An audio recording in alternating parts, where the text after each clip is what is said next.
अस्सलाम वालेकुम, good morning. City eight 10 के साथ मैं हुसैन सरफराज और मेरा दिन जिस तरह से खूबसूरत गुजरता है आपके साथ, आई एम श्योर कि आपका दिन भी बहुत ज़्यादा हसीन, बहुत ज़्यादा खूबसूरत गुजरे, क्योंकि दिन का आगाज़ खूबसूरत अंदाज से होना बहुत ज़्यादा ज़रूरी है। और इससे भी ज़्यादा ज़रूरी यह है कि आप अपनी लाइफ में कुछ गोल्स रखें और उस पर फोकस करें। फोकस जब करते हैं तो चीज़ें आसान हो जाती हैं और फोकस की बहुत ज़्यादा ज़रूरत होती है जब बहुत ज़्यादा हालात जो है वो थोड़े सेंसिटिव होते हैं, थोड़ी सी जो है वो अप्स एंड डाउन चल रहे होते हैं लाइफ में, तो फोकस जो है वो चीज़ों को बहुत बेहतर कर देता है। एक फोकस होना चाहिए, कंसिस्टेंसी होनी चाहिए और साथ ही साथ जो है वो बेहतरीन हल जो है चीज़ों के वो तलाश करना बहुत ज़्यादा ज़रूरी है। मुल्की हालात की बात करें तो मुल्की सियासत का ऊँट अब किस करवट बैठेगा, किस रुख ये नाव जाएगी।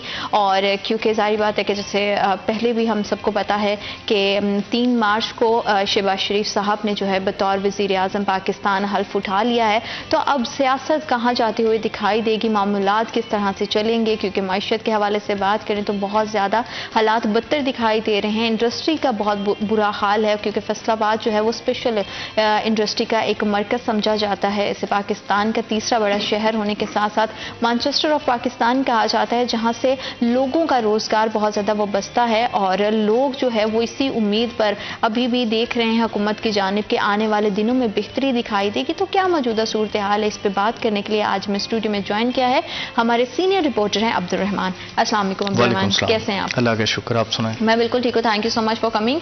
अब्दुल रहमान, क्या सियासी सूरत हाल चल रही है और किस तरह से पंजाब की क्या सूरत हाल है, स्पेशली फैसलाबाद की क्या सूरत हाल है और मैशियत हमारी किधर जाती हुई दिखाई दे रही है? थैंक यू ज़ीनत। देखिए, काफ़ी ठहराव आया है यहाँ पर, चीज़ों में बेहतर हुई हैं, यहाँ पर रुपया भी बड़ा बैलेंस हुआ है कुछ महीनों में। तो अभी रीफंड्स दिए गए हैं हालिया यहाँ पर जितने भी एक्सपोर्टर्स के थे, तो तवक्को है कि इकानमी बेहतर होगी। जहाँ पर कैबिनेट का सवाल है तो पंजाब की कैबिनेट तो अनाउंस कर दी गई है, मरियम औरंगज़ेब जो है वो सीनियर वज़ीर होंगी। फैसलाबाद से खलील ताहर संधू को जो है वो इंसानी हकूक़ का वज़ीर मुकर्रर किया गया। और इसी तरह से बात करें दीगर कैबिनेट के हवाले से तो ये हमें पहले भी तवक्को थी, कहा भी था कि मरियम नवाज़ जो CM के तौर पर यंग लोगों को लेकर आएंगी, तो ऐसा ही हुआ है। उनके इर्द गिर्द जितने भी लोग हैं नौजवान हैं, तो एक तरह से वो यूथ को जो है वो अट्रैक्ट भी करना चाहते हैं। और उसके अलावा यहाँ पर अग्रेसिव लोग या ज़्यादा बोलने वाले अच्छे स्पीकर वो सामने लाए जा रहे हैं ताकि PTI के जो नैरेटिव है उसको काउंटर किया जाए। क्योंकि यहाँ पर ये नून लीग से सबसे बड़ी गलती पिछले 2-3 सालों में यही हुई थी कि उनके पास काउंटर नैरेटिव नहीं था, जवाबी बयानियाँ वो क्रिएट नहीं कर सके और उसकी वजह से मार खा गए पब्लिक में ना। शहबाज शरीफ की अपनी जो कैबिनेट है वो हो जाएगी फाइनल। मेरा ख्याल है कि वो प्रेसिडेंट के इलेक्शन का वेट कर रहे हैं कि कहीं इत्तेहादी नाराज़ ना हो जाए। MQM के कुछ रिजर्वेशंस हैं वजारतों को लेकर, तो वो जब उनके पूरे हो जाएंगे तो उसके बाद जो है वो कैबिनेट्स भी अनाउंस कर दी जाएगी। दीगर सूरत हाल के हवाले से बात करें तो यहाँ पर पॉलिटिकल सूरत हाल तो काफ़ी हद तक बेहतर हो गई है, पॉलिटिकल स्टेबिलिटी आ गई है। तहम दूसरी जानब PTI की काल भी है एहतजाज की, अब उनके पास KPK आ गया तो वो पेशावर में एहतजाज भी करेंगे। तो ये अली अमीन गंडापुर का बतौर CM बड़ा इम्तिहान होगा, क्योंकि यहाँ पर जेल में बैठे उनके कायदे एहतजाज को बड़ा पसंद करते हैं। तो ये कोशिश वो पूरी करेंगे कि उसको कामयाब किया जाए। और वो उनका सूबा है, पेशावर में जीते भी हैं, तो एहतजाज उधर तो कामयाब होगा ही उनका। बाकी मुल्क में अगर बात करें तो इतना ज़्यादा कामयाब नहीं हो पा रहा, क्योंकि लोगों को तवक्को आता नई हुकूमत के साथ। अब जैसे भी बन गई है, लोग चाहते हैं कि ये चले, 3-4 साल अपने कारोबार चलें। और अदलिया भी इस हवाले से कह चुकी है कि अब जिसका भी मसला है वो असम्बली का रुख करे, उनको अपने मसले बताएं। तो यहाँ पर अब तवक्को ये है, जिस तरह से रीफंड्स का जो है वो इजरा किया जा रहा है, इसी तरह से एक्सपोर्टर्स के लिए जो बिजली के एनर्जी के रेट्स हैं वो थोड़े जो है वो कम किए जाएँ, गैसेस के रेट कम किए जाएँ, ताकि वो अपना कारोबार चलाने के काबिल हो जाएं। क्योंकि जब इंडस्ट्री चलेगी, इंडस्ट्री का पहिया घूमेगा तो लोगों को रोज़गार मिलेगा। इसके साथ साथ जब ये नून लीग का जो ट्रेड मार्क है डेवलपमेंट या कंस्ट्रक्शन करवाना, तो ये भी बड़ा ज़रूरी है, क्योंकि ये जब करवाएंगे तो फिर आपको लगता है कि अभी जो है कंस्ट्रक्शन और सड़कों का बनना, सफाई मुहिम का चलना और दीगर जो इस तरह के प्रोग्राम्स हैं जिसमें इंफ्रास्ट्रक्चर आते हैं, जिसमें आम शहरी के शायद उस तरह से बेहतरी नहीं है, ये करना पहले ज़रूरी है, या आवाम के लिए कुछ ऐसे मौके, इस तरह के प्लेटफॉर्म्स, इस तरह की अपॉर्चुनिटीज़ को क्रिएट करना ज़्यादा इंपॉर्टेंट है, जिससे एटलीस्ट उनका जो लाइफ सर्कल है वो बेहतर अंदाज से चल सके? सीने देखें, जहाँ पर ये सवाल है आपका, तो ये तो महंगाई है जिसने लोगों को मुतासर किया हुआ। तो ये इन्फ्लेशन रेट नहीं कम हो सकता, ये 30 पे पहुंच चुका है, कम होगा भी तो 20, 22 पे, 25 पे रहेगा। और ये सरकारी अदादोशुमार है, वैसे मंडी में शायद इससे भी ज़्यादा हो इन्फ्लेशन रेट। तो ये वक्त के साथ साथ कम होगा। देखिए 2-3 चीज़ें मैं इसकी वजाहत करता हूँ। एक तो जो बैनुल-अक़वामी हालात होते हैं वो बड़ा मैटर करते हैं, और पाकिस्तान जैसे मुल्क में जहाँ पर आपकी इंपोर्ट ही बहुत ज़्यादा है, जहाँ पर आप गंदम इंपोर्ट कर रहे हैं, ये तो निगरान हुकूमत ने गंदम और कपास और गन्ने पे फोकस किया है कि हमें जो है वो गंदम, कपास और चीनी इंपोर्ट नहीं करनी पड़ी, वरना पिछली हुकूमतें तो ये भी इंपोर्ट कर रही थी। तो उसकी वजह से जो हमारा बजट है वो डेफिसिट में चला जाता है। इंपोर्ट एक्सपोर्ट के दरमियान जब गैप 20, 25, 30 बिलियन डॉलर से ज़्यादा हो जाता है तो फिर वो पूरा करना मुमकिन नहीं रहता। हमें IMF के पास भी जाना पड़ता है, दोस्त ममालिक के पास भी जाना पड़ता है, UAE, चाइना, सऊदीया, जितने भी दोस्त ममालिक हैं। तो यही गैप अगर 5 से 10 बिलियन डॉलर का रहे कि जितनी हम एक्सपोर्ट कर रहे हैं उसके ही जो है वो राउंड अबाउट हम इंपोर्ट करें, 5-10 बिलियन डॉलर का फ़र्क हो तो वो निकल जाता है, क्योंकि फिर वो ओवरसीज़ जो बेचते हैं पैसे, रेमिटेंसेस, वो भी उसमें शामिल हो जाती हैं। इसमें मसला ये बनता है कि जब हमने बहुत ज़्यादा पेमेंट्स करनी होती है तो उस वजह से प्रॉब्लम्स बनते हैं। अब यहाँ पर गाड़ियाँ बाहर से आ रही हैं, मशीनरी बाहर से आ रही है, टेक्सटाइल के लिए जितनी मशीनरी बाहर से आ रही है, अद्वियात बाहर से आ रही होती है, फ्यूल सारा का सारा 90% तक बाहर से आ रहा है, सुई गैस के ज़खायर ख़त्म होने के करीब हैं और 60 से 70% हम बाहर से खरीद रहे हैं। बात को यहीं से आगे कंटिन्यू करूँगी, वक्त एक छोटी सी break. I will be right back after a short break.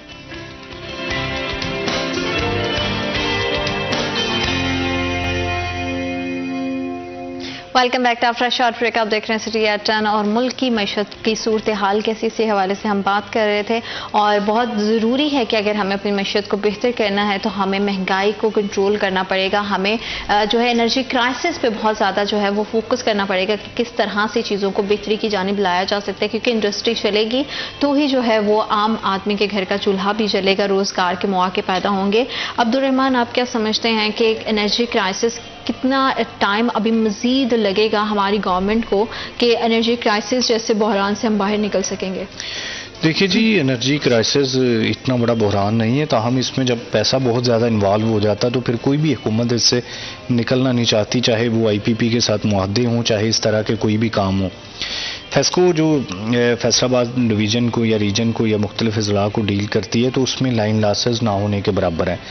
जो होते हैं वो लोगों के खाते में डाल दिए जाते हैं और यूं जो उसकी रिकवरीज है वो 100% से भी ज़ायद बढ़ जाती हैं। पिछले लाइन लॉसेस भी कवर किए जाते हैं, जो हेस्को या लेस्को के लाइन लॉसेस हैं वो भी यहाँ से पूरे कर लिए जाते हैं। तो अब जो लोग, यहाँ पर मसला ये है कि जो लोग बिजली का बिल देते हैं उनको चोरी करने वालों का बिल भी देना पड़ता है। जो लोग यहाँ पर टैक्स देते हैं उनको जो टैक्स नहीं देते उनकी जगह पे टैक्स देना पड़ता है, उनको नोटिस भुगतना पड़ते हैं।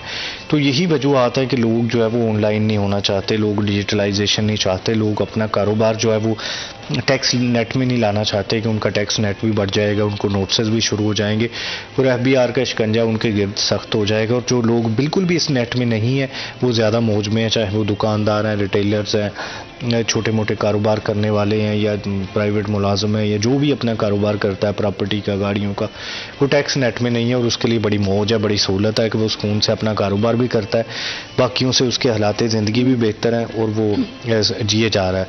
जबकि जो दूसरी जानब टैक्स नेट में मौजूद है वो नोटिस भी भुगत रहा है, वो हर महीने डरा होता है, अकाउंट में पैसे नहीं रखता। सिस्टम कब सही होगा, कब क्या सही होता, कभी हमें दिखाई देगा भी कि नहीं? क्योंकि ये शिकायत हर टैक्स पेयर की है कि टैक्स पेयर और नॉन टैक्स पेयर ऑलमोस्ट एक ही सफ में खड़े हैं, बल्कि टैक्स पेयर जो है उसके हालात ज़्यादा मुश्किल हैं, उसके लिए चीज़ें ज़्यादा जो है वो डिफ़िकल्ट हैं।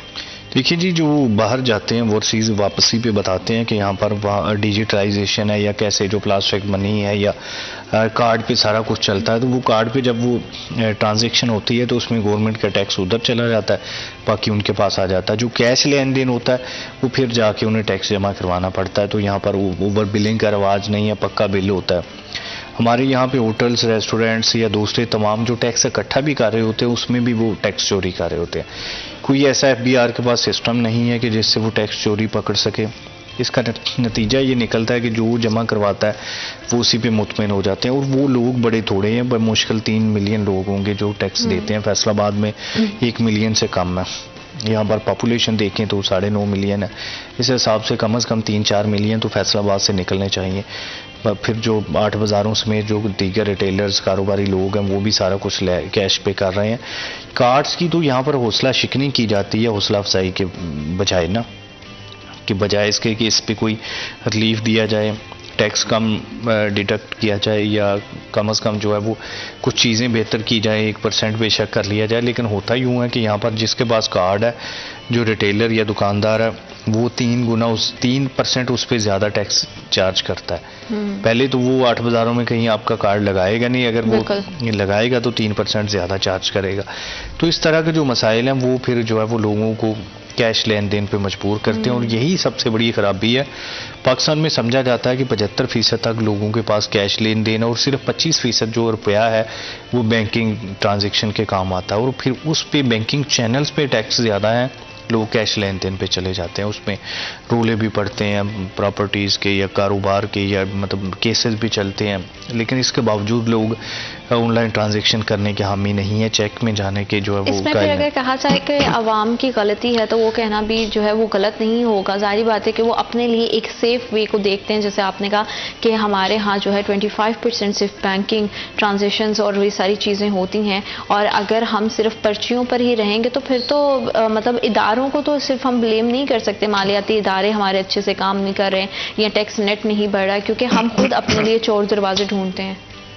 देखिए जी, दोनों चीज़ें हैं। मतलब अब जो लग्जरी घरों में रह रहे हैं या जिनके बिजली के बिल्स अच्छे खासे आते हैं, FBR उनसे डाटा लेके, या ये जैसे चनाब क्लब है या इस तरह के जो क्लब बने हुए हैं वहाँ पर जो मेंबर्स बनते हैं, तो जो लोग अपनी लग्जरी लाइफ जीते हैं उनका डाटा हासिल करना कोई मुश्किल काम नहीं है। FBR उनका डाटा लेके उनको नोटिस भेजिए कि ये पैसा कहाँ से आया, बताएं। नहीं तो मतलब टैक्स नेट में आए और अपना टैक्स दें। मसला तो काम करने का ना, कि जो FBR में लगता है उसका, या कस्टम में लगता है, या ब्यूरोक्रेट आते हैं यहाँ पर CSS के बाद, तो उनकी को तो खुद से कोशिश होती है कि वो ज़्यादा से ज़्यादा पैसा बनाएं, ना कि ये कोशिश है कि वो सिस्टम को बेहतर करें, हालात को बेहतर करें।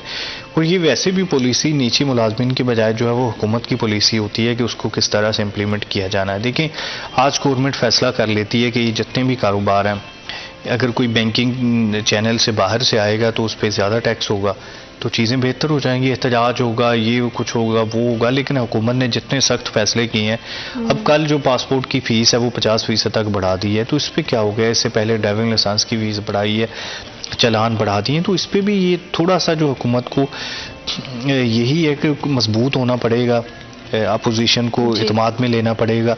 एक मिसाक मुआशत किया जा सकता है दीगर सियासी जमातें असम्बली में बैठी हुई कि कल को किसी की भी हुकूमत आ सकती है, तो ये मसले तो उसके साथ भी होंगे, PTI के साथ भी होंगे, पीपल्स पार्टी के साथ भी होंगे। तो सारे इकट्ठे होकर ये डिसाइड करें, लोगों को टैक्स नेट में ले आएँ। 50% तक लोग अगर टैक्स नेट में आ जाते हैं तो चीज़ें बड़ी बेहतर हो जाएंगी, बहुत सा टैक्स इकट्ठा करना मुमकिन हो जाएगा। सबसे बड़ा मसला ही ये है कि यहाँ पर जो ब्लैक इकानमी है उसको कह लें या अनरजिस्टर्ड इकानमी कह लें, तो वो सारा पैसा जब उसमें यूज़ हो रहा है तो उसकी वजह से जो मसाइल है वो जन्म लेते हैं। हुकूमत के पास पॉलिसी बनाने के लिए कुछ नहीं होता, ये अंदाज़ा नहीं होता कौन कितने पैसे ले रहा है। कैश लेन देन में जो लोग प्रॉफिट कमा रहे हैं, मतलब एक प्लाट की अक्सर मैं मिसाल देता हूँ कि उसकी फ़ाइल अगर 10 जगह पे बिक भी जाती है तो हुकूमत को तो कोई फ़ायदा नहीं होता। अगर उसकी कोई रजिस्ट्रेशन का मसला बन जाए कि ये प्लान है कि हम इसको रजिस्टर्ड कर लिया करेंगे, तो चाहे उस पर 1% टैक्स रखें वो पूरा हो जाएगा।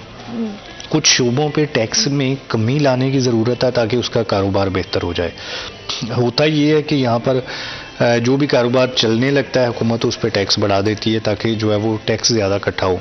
अब उसमें जो ट्रांजैक्शंस है वो ज़्यादा होने की बजाय कम होती जाती हैं। टैक्स तो थोड़ा इकट्ठा ज़्यादा अगर हो भी जाता है तो उसकी ट्रांजैक्शन बड़ी कम होती है, उसकी ट्रेड रुक जाती है। ये ट्रेड बढ़ाने की बात नहीं की जाती। हमेशा देखा जाता है जो भी शुबा चल रहा है उस पर टैक्स बढ़ा दिया जाता है, यूँ वो भी शुबा ज़वाल पजीर हो जाता है। फिर इसके अलावा ज़रूरत इस अमर की है कि यहाँ पर जो नुकसान में इदारे चल रहे हैं, महकमे चल रहे हैं, जो मिल्स है या PIA या रेलवे, जो भी नुकसान में चल रहा है पब्लिक के पैसों पे नहीं चलना चाहिए। अब फैसलाबाद वेस्ट मैनेजमेंट कंपनी शहर में सफाई करती है, इसकी जो तनख्वाहें मुलाजमीन की है वो गांव वाले भी देते हैं, वो टैक्स समुद्री वाला भी देगा, वो गांव में रहने वाला भी देगा जिसके गांव में सफाई नहीं पहुंचती। इसका टैक्स पंजाब में रहने वाला दूर दराज का देहाती भी देगा जो फ़ायदा नहीं उठाता। तो जो 9 डिविजनल सॉल्ट वेस्ट कंपनीज हैं उनका टैक्स सिर्फ शहरी इलाकों से लिया जाए जहाँ पे वो एग्जिस्ट कर रहे हैं। अब अगर FWMC फैसलाबाद में एग्जिस्ट करती है तो ये फैसलाबाद ही उसका टैक्स दें, ना कि पूरा जो है वो गांव के लोग। सर्विसेज तो शहर की हद तक महदूद है ना, तो उसके टैक्स में जाहिर बात है कि ज़्यादा से ज़्यादा शहरी ही होने चाहिए। फिर से कारोबारी सूरत हाल पे भी अगर बात कर लें तो इदारों का जहाँ पे टैक्स नेट को स्ट्रॉन्ग करना बहुत ज़्यादा ज़रूरी है।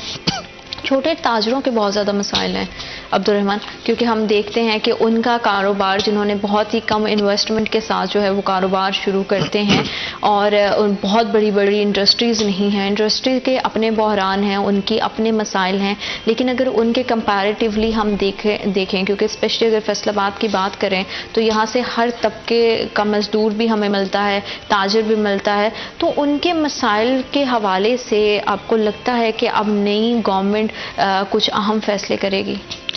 देखिए जी, छोटा जो मर्चेंट है, छोटा जो कारोबारी वो ज़्यादा पैसे कमा रहा है और टैक्स नेट में नहीं है, जब तक वो किसी रजिस्ट्रेशन में नहीं आएगा उसके लिए हुकूमत कैसे कुछ बेहतर कर सकती है ना। अब हुकूमत के लिए मसला ये है कि जो लोग उनकी रजिस्ट्रेशन में अभी कुछ सर्वेज भी किए जा रहे हैं, सोशल इकनॉमिक सर्वेज, तो उस सब का फ़ायदा ये होता है कि लोग गिनती में आ जाते हैं, रजिस्ट्रेशन में आ जाते हैं कि इतने लोग बेरोज़गार हैं। देखिए अभी कुछ ताजर हैं जो अरबपति तो नहीं, करोड़पति ज़रूर होंगे और वो बेनज़ीर इनकम सपोर्ट के लिए भी एलिजिबल है। ये सूतर मंडी में बैठे हुए जितने भी ताजर हैं वो सारे सेहत कार्ड के लिए भी एलिजिबल हैं, क्योंकि बेशक उनके पास करोड़ों रुपया लेकिन वो कहीं भी रजिस्टर्ड नहीं है। इसलिए गवर्नमेंट को यही लगता है कि ये शहरी उनके जो है वो बेचारे बड़े कमज़ोर हैं। तो फिर यहाँ पे तो गवर्नमेंट को भी अपने रिकॉर्ड को थोड़ा स्ट्रॉन्ग करने की ज़रूरत है, एक अच्छी जिसको कहते हैं कि इन्वेस्टिगेशन के बाद इतना तो मतलब इतने आप टीम तश्कील दे सकते हैं कुछ इस तरह की, ताकि बायोडाटा आप अपने शहरियों का जो हासिल करते हैं उसमें आपको पता हो कि किस तरह की चीज़ें जो हैं वो उसमें जो है आप उसमें कौन सी चीज़ें जो है वो परफेक्ट हैं, कौन सी चीज़ें जो हैं वो सही नहीं हैं। तो वो इसके लिए बड़ा ज़रूरी है कि हमारे पास जितना रिकॉर्ड्स हैं उन रिकॉर्ड्स को भी हम दोबारा से रीचेक करें, हम देखें कि कौन से हमारे शहरी हैं जो वाकई ही डिजर्विंग है इस तरह की स्कीम्स के लिए। इसी हवाले से मजीद बात करेंगे, लेकिन राइट आफ्टर दिस ब्रेक।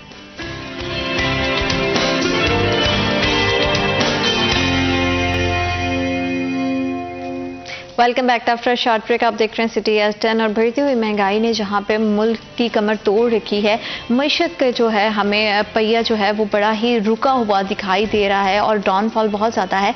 वहीं हम देखते हैं कि हमारी जहां पे ज़िंदगियां बहुत ज़्यादा मुतासिर हो रही हैं, एजुकेशन सिस्टम बहुत ज़्यादा मुतासिर हो गया है और साथ ही साथ हर बच्चे की पहुँच से तालीम दूर होती जाती है। तो मईशत अगर स्टेबल नहीं होगी, मुल्क की हालात अगर बेहतर नहीं होंगे तो वो हमारे एजुकेशन सेक्टर को कितना ज़्यादा मुतासिर करते हैं, इसी पे बात करने के लिए हमें स्टूडियो में ज्वाइन किया है हमारे रिपोर्टर हैं जहांगीर अशरफ। अस्सलाम वालेकुम। वालेकुम सलाम। कैसे हैं आप? बहुत शुक्रिया आपके वक्त का। जहांगीर, हम बात कर रहे थे मुल्क की मईशत के लिहाज से, तो अगर हमारे यहाँ पॉलिटिकली स्टेबिलिटी नहीं होती, इकॉनमी स्टेबिलिटी नहीं होती, तो ये एजुकेशन सेक्टर को कितना ज़्यादा मुतासिर करती है महंगाई? अच्छा, एजुकेशन चूँकि हमारी कभी तरजीह नहीं रही गवर्नमेंट की, तो गवर्नमेंट जो एक फ्री एजुकेशन का नारा लगाती है वो देखने को लगता है कि फ्री एजुकेशन है गवर्नमेंट स्कूल्स में, लेकिन उसके साथ पैरेलल इतने ज़्यादा अखराजात हैं बच्चे की पिक एंड ड्रॉप का, बच्चे की बुक्स का, स्टेशनरी का, बुक्स के अलावा जो दीगर स्टेशनरी है, बैग है और बाकी सारे उसका यूनिफॉर्म है, सारी चीज़ें। आपको पता है कि जैसे महंगाई हमारे यहाँ ये बड़ा कॉमन है कि पेट्रोल महंगा हो गया जनाब, हर चीज़ की कीमत बढ़ा दो। जब चीज़ें बढ़ जाती हैं तो वापस कम नहीं होती। बाकी चीज़ों में अगर फ्यूल प्राइस हमारे यहाँ देखा हमने कि ऊपर गई, नीचे भी आई और दोबारा ऊपर जा रही है, लेकिन उसके ऊपर जाने से और वापसी से बाकी कीमतें जो हैं कभी वापस नहीं आई। बाकी हमारे यहाँ जो चीज़ एक बार ऊपर चढ़ जाती है तो वो फिर ऊपर से ऊपर जाती है। तो हमारे यहाँ एजुकेशन इतनी महंगी मैं समझता हूँ होती जा रही है कि गवर्नमेंट साइड पे तो बच्चे को सिर्फ फीस माफ़ है ना और बुक्स मिल जाती हैं। अच्छा, जो बुक्स मिलती हैं वो भी इंग्लिश मीडियम की मिलती हैं और हमारे यहाँ अक्सर बच्चे कहते हैं हमने उर्दू मीडियम पढ़ना है, या टीचर खुद ही उनको सजेस्ट कर रहे होते हैं कि आप ये किताबें सेल करके बाज़ार से उर्दू वाली किताबें ख़रीद लो। अब जो चीज़ आप सेल करने जाएंगे वो सस्ती बिकेगी और जब आप ख़रीदने जाएंगे तो महंगी ख़रीदेंगे, तो इसका मतलब लोगों को कुछ और एडिशनल पैसे डाल के किताबें भी वापस बाज़ार से ख़रीदनी पड़ती है उर्दू मीडियम। इसी तरह से बाकी सारी चीज़ें। और प्राइवेट सेक्टर में जाएँ तो किताबें तो बहुत महंगी हो चुकी हैं, उतनी बच्चे की फीस नहीं होती जितनी महंगी उसकी किताबें आ रही होती हैं। तो ओवरऑल जो एजुकेशन में अब पिक एंड ड्रॉप के हवाले से, अब गवर्नमेंट स्कूल अगर बच्चे को फ्री के चक्कर में लोग पढ़ाते भी हैं तो अक्सर स्कूल जो है वो डिस्टेंस पे होते हैं, तो बच्चों को आने जाने के लिए अगर वो रिक्शा भी लें, कम से कम मोटरसाइकिल रिक्शा भी लें, तो उसमें भी 30 से 50 रुपये एक साइड के लगते हैं। तो वो भी बच्चा जो पेरेंट को पढ़ रहा होता है 2,500 से 3,000 रुपये पढ़ रहा होता है, बिल्कुल उसके अखराजात जो होते हैं सिर्फ ट्रांसपोर्ट पे। तो गवर्नमेंट, मैं समझता हूँ कि एजुकेशन को सस्ता करने के हवाले से कोई प्लान गवर्नमेंट के पास नहीं है, सवाए इस एक नारे के कि फ्री एजुकेशन है। गवर्नमेंट स्कूल 20 रुपये फीस लेता है आज के दौर में भी, और उसके अलावा किताबें फ्री दी जाती हैं। इन दो पर्क्स के अलावा गवर्नमेंट कुछ नहीं दे रही हमारे स्कूल के बच्चों को। और पेरेंट्स जो हैं, बहुत सारे ऐसे पेरेंट्स हैं जो सिर्फ डिस्टेंस पे होने की वजह से अपने बच्चों को किसी करीबी प्राइवेट स्कूल में डाल देते हैं। बिल्कुल ठीक है, क्योंकि जैसे कि आपका एनालिसिस हमेशा से बड़ा स्ट्रॉन्ग रहा है एजुकेशन सेक्टर के हवाले से। साथ ही साथ अब्दुल रहमान, अगर हम देखें कि जब मरियम नवाज ने हल्फ उठाया, अपनी स्पीच में उन्होंने बहुत सारी पॉजिटिव बातें की, चाहे वो ख़वातीन को जो है वो मजबूत करने के हवाले से हो, एजुकेशन के हवाले से हो, या फिर महंगाई और बेरोज़गारी के हवाले से हो। तो जिस तरह से अगर हम स्पेशली एजुकेशन सेक्टर की बात जैसे जहांगीर कर रहे हैं, आपको लगता है कि हुकूमत आने वाले दिनों में कोई बेहतर पॉलिसी दे सकेगी? क्योंकि बहुत सारे टारगेट है, बेरोजगारी को भी ख़त्म करना है, महंगाई पर भी काबू पाना है, साथ ही साथ जो फंडामेंटल राइट्स हैं जो शहरियों के, वो भी उन तक पहुंचाने हैं। सीनत, देखिए, एजुकेशन के हवाले से बात करें तो ये प्राइवेट स्कूल्स या प्राइवेट जो कॉलेजेस का ना ट्रेंड, ये पता नहीं कैसे चला है सोसाइटी में, लेकिन ये चल चुका है और ये काफ़ी हद तक जो गलत है। देखिए, जो स्कूल के हवाले से बात करें तो ये पीपीएससी से टीचर्स आते हैं भर्ती होके, या कॉलेजेस में जो लेक्चरार हैं, ये सबसे ज़्यादा ज़हीन होते हैं, फिर ही जाके टेस्ट पास करके आते हैं या सब्जेक्ट स्पेशलिस्ट है। दूसरी जानब जो प्राइवेट स्कूल्स हैं वो मैट्रिक पास बच्चों को भी रख लेते हैं पढ़ाने के लिए, ग्रेजुएट को भी रख लेते हैं, कोई उनका टेस्ट का कोई कल्चर नहीं है कि यहाँ पर, और वो लोग उन पे ज़्यादा ट्रस्ट कर रहे होते हैं। एक तो जहांगीर की बात ये ठीक है कि वो करीब का मसला है। दूसरे नंबर पर जो यहाँ पर सोसाइटी में चल पड़ा है फैशन का सिलसिला, तो ये फलां के बच्चे अगर प्राइवेट में पढ़ते हैं तो वो भी अपने प्राइवेट स्कूल में भिजवा देगा। देखिए, गवर्नमेंट का कई एकड़ पे मुहित स्कूल है, बेशक उसका इंफ्रास्ट्रक्चर चाहे वो पुराना ही बना हो, इमारतें पुरानी हों, ताहम खुले क्लासरूम्स होंगे, ग्राउंड्स होंगे, उधर एक तरह का स्कूल एजुकेशन का माहौल होता है। ये अंग्रेज़ ने जो बनाए थे खुले खुले स्कूल्स, कॉलेजेस, यूनिवर्सिटीज़, उसका मकसद ही यही था कि स्टूडेंट्स का जो जहन है वो वसी करना, वसी कैनवस पे सोचना। अगर स्कूल ही 2-2.5 मरले का होगा और उसमें छोटे छोटे कमरों में बच्चों को ठूंसा जाएगा तो वो कुछ भी नहीं सोच सकते ना, मासवाए उस किताब को जो रट्टा लगाने के।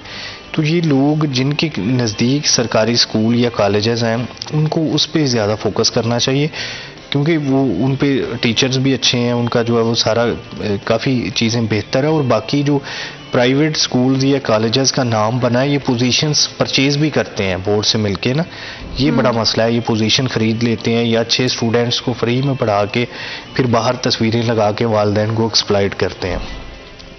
ये वालिदैन को इस तरह की जो ब्लैक मिलेंगे उससे खुद निकलना पड़ेगा।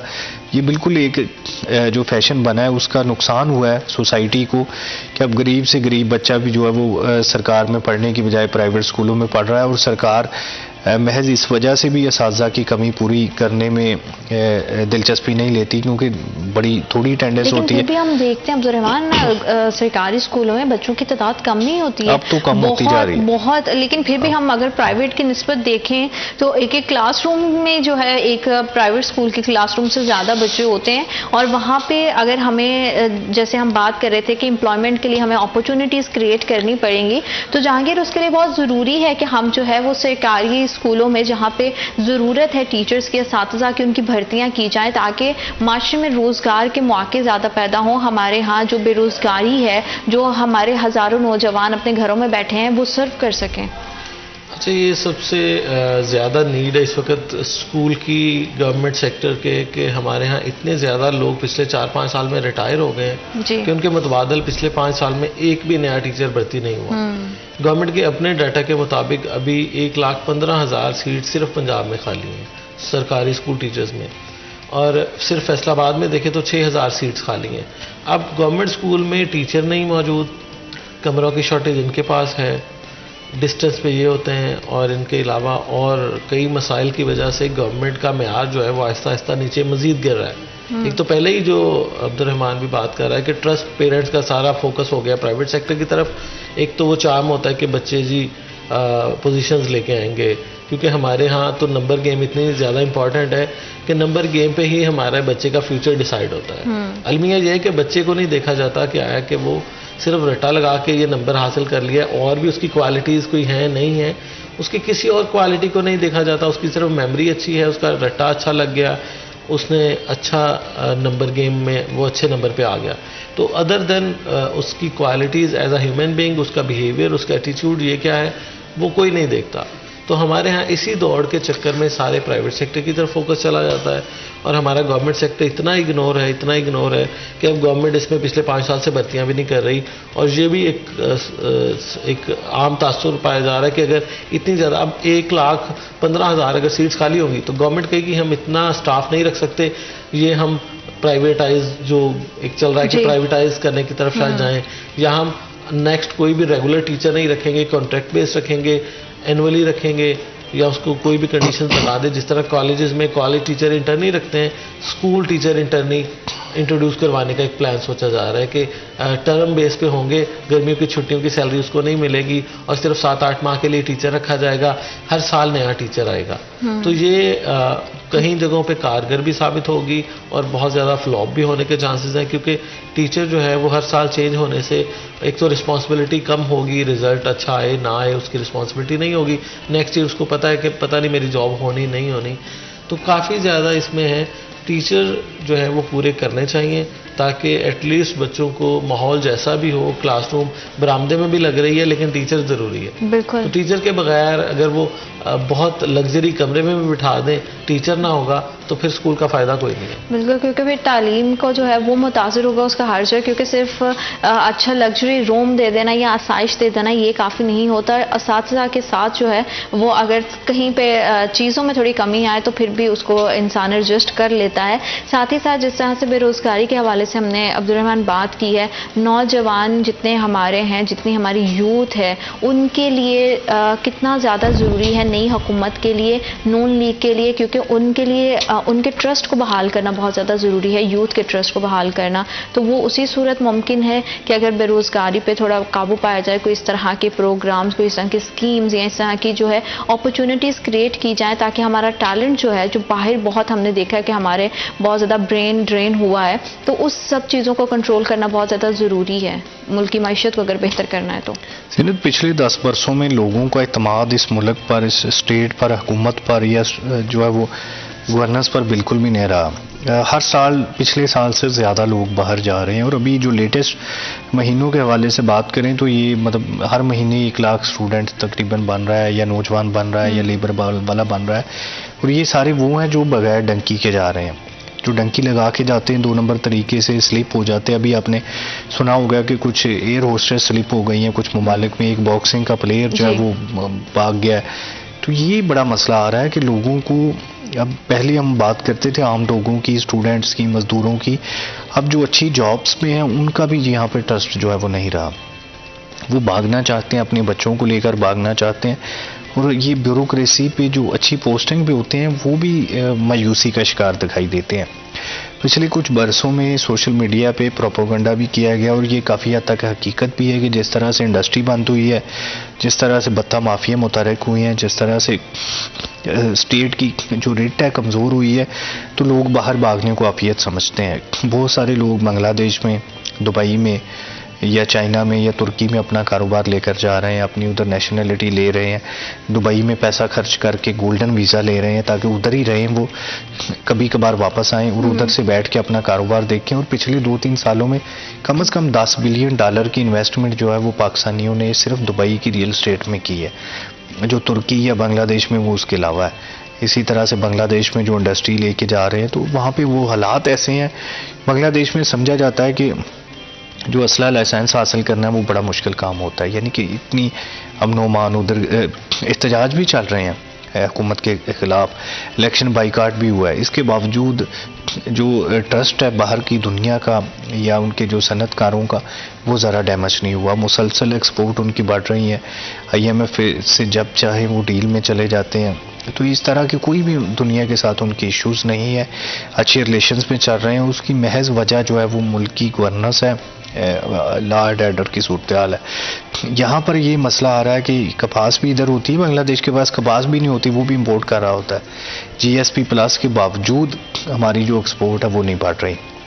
जब ग्रोथ रेट बढ़ाना वो इंपोर्ट खोलते हैं तो चीज़ें बेहतर हो जाती हैं। यहाँ पर जो मैन्युफैक्चरिंग करता है वो एक तरह से बड़ी नेकी कर रहा है इस कौम के साथ, क्योंकि जो मैन्युफैक्चरर का सूरत हाल बनी हुई है एनर्जी क्राइसिस की वजह से, उनका जीना जो है वो 2 बार हो चुका है। तो यही वजह आता है कि वो इंडस्ट्री बंद करके जा रहे हैं और लोग बेरोज़गार हो रहे हैं। महज 2 सालों में, पिछले 2-2.5 सालों में 7 मिलियन के करीब लोग इंडस्ट्री की वजह से बेरोज़गार हुए हैं। जो बड़ी बड़ी इंडस्ट्रीज़ हैं वो 30 to 50 कैपेसिटी पे चल रही हैं।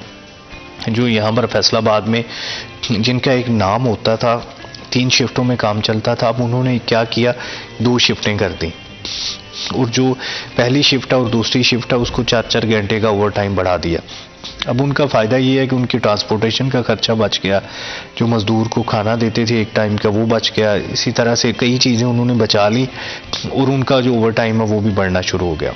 फिर हुकूमत की जानिब से जो कम से कम तनख्वाह बढ़ाने का फैसला किया था, उसने कई तरह की इंडस्ट्रीज़, कई तरह की कंपनीज, कई तरह की सरकारी जो डिपार्टमेंट्स हैं उनके लिए नई बंदों की हायरिंग मुश्किल कर दी। अब उनका बजट जो है वो बहुत ज़्यादा हो गया। जाहिर बात है बजट को भी जो है वो बैलेंस रखना है, और जो सरकारी तनख्वाह मुख्तस की गई है अगर वो ही आम आदमी को मिले, क्योंकि वो भी अभी तक जो है वो हर इंसान तक, हर जो मजदूर है उस तक उस तरह से नहीं पहुंच रही है। तो कहने को तो 32,000 है, उस 32,000 से घर का बजट नहीं बनता है, लेकिन कहीं ना कहीं अगर हुकूमत की जानिब से कुछ फिक्स अमाउंट उनके लिए है तो वो ज़रूर उन तक पहुंचनी चाहिए। इसी हवाले से मज़ीद बात करेंगे, लेकिन right after this break.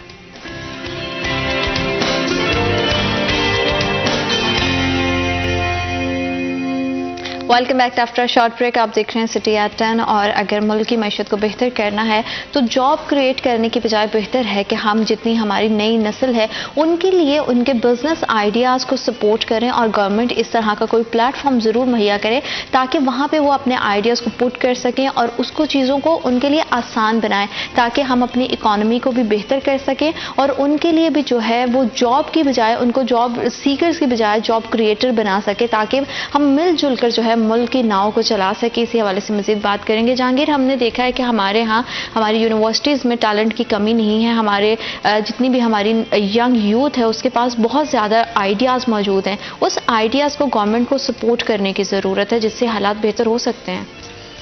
No doubt, चूँकि जॉब्स तो मार्केट में इतनी है नहीं जितने ग्रेजुएट पैदा हो रहे हैं। जैसे कि हर यूनिवर्सिटी जो है वो हज़ारों स्टूडेंट हर साल निकाल रही है और यूनिवर्सिटीज़ की तादाद ग्रेजुअली बढ़ रही है, क्योंकि अब गवर्नमेंट चाह रही कि हर डिस्ट्रिक्ट में और इवन कुछ तहसीलों में भी यूनिवर्सिटीज़ वो जा रही हैं। और लेकिन अलमिया ये है कि हमारे पास प्रॉपर इसकी प्लानिंग नहीं है कि किस तरह से अल्टरनेट करें इसको।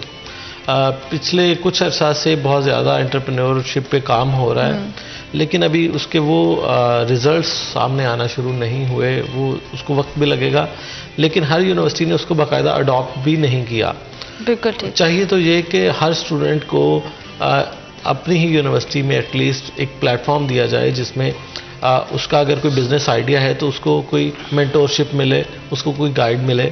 लेकिन फिर वही बात आ जाती कि हमारी फैकल्टी में मोस्टली वो टीचर्स होते हैं जो सिर्फ एकेडमिक्सली स्ट्रांग होते हैं, उनका प्रैक्टिकली एक्सपोजर वो नहीं होता जो किसी को आप प्रैक्टिकली बिजनेस के लिए गाइड करने के।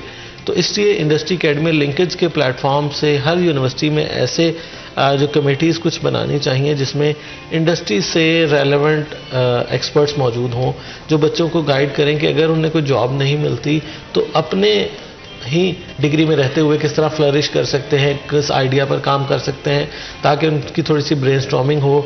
ड्यूरिंग स्टडी उनको मालूम हो सके कि आगे एक तो एक्सपोजर क्या क्या मौजूद है। हमारे यहाँ बच्चों को डिग्री के एंड तक जाते उस डिग्री का एक्सपोजर मालूम नहीं होता। बिल्कुल ऐसा ही है। कोई एक आधी जॉब उसके माइंड में होती है, जैसे फूड एंड न्यूट्रिशन करने वाले के ये होता है कि मैं शायद फूड अथॉरिटी में लग जाऊंगा, ठीक है, लेकिन वो एक आपकी ज़िंदगी वहाँ कैद नहीं हो जाती कि आपको फूड सिक्योरिटी ऑफिसर की जॉब नहीं मिले तो आप क्या कोई और जॉब ही नहीं करेंगे। तो आप अपने बच्चों को एक्सपोजर दें कि उनके पास वैरायटी क्या क्या मौजूद है उनके डिसिप्लिन में रहते हुए। अगर ये नहीं पता होगा तो क्या होगा कि बच्चे को जहाँ जॉब मिलेगी इररेलेवेंट वो जॉब कर लेगा, और क्या नुकसान होगा, एक तो उसने जो पढ़ा उसके कहीं काम नहीं आएगा इररेलेवेंट जॉब पे बैठ के, और दूसरा उसकी परफॉर्मेंस वो नहीं होगी जो उस सीट की रिक्वायरमेंट है।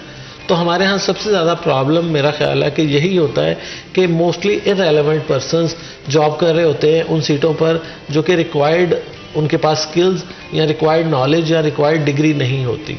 तो ये सबसे बड़ा मसला। इवन हमारे एजुकेशन सेक्टर में स्कूल्स की बात हुई कि मैट्रिक इंटर ग्रेजुएशन वहाँ टीचर मौजूद है प्राइवेट सेक्टर में, तो बहुत सारे ऐसे सब्जेक्ट हैं जो पढ़ के टीचर स्कूल में चला गया होता है जबकि वो सब्जेक्ट स्कूल में होता ही नहीं है। ठीक है, मतलब जोलॉजी, बॉटनी, बायोकेमिस्ट्री, जो एडिशनल सब्जेक्ट्स हैं ना, जो इसके आगे ब्रांचेस हैं, वो स्पेसिफिक ब्रांचेस हमारे चूँकि इवन हमारी जर्नलिज्म या सोशोलॉजी ये स्कूल में नहीं पढ़ाई जा रही, ज्योग्राफिया या बाकी सारी चीज़ें, तो बहुत सारी ये सारे एट द एंड कहाँ जाके खपते हैं, स्कूल में जाके टीचर बन जाते हैं। तो उन्होंने जो 4 साल पढ़ा उसको इम्प्लीमेंट करने के बजाय, उसको यूटिलाइज करने के बजाय वो दोबारा उस स्टेज पे चले गए कि वो मैं समझता हूँ डिग्री ना भी की होती तो उन्होंने वो पढ़ा लेनी थी, क्योंकि हमारे यहाँ टीचिंग को ये समझा जाता है किताब खोली, पढ़ा और पढ़ा दिया।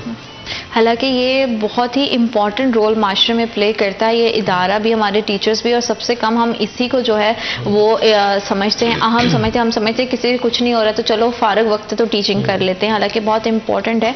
अब्दुर्रहमान, आप क्या समझते हैं कि स्टूडेंट्स के आइडियाज़ को इंडोर्स करना, उसको ट्रस्ट करना और उसको सपोर्ट करना कितना ज़्यादा ज़रूरी है गवर्नमेंट के लिए?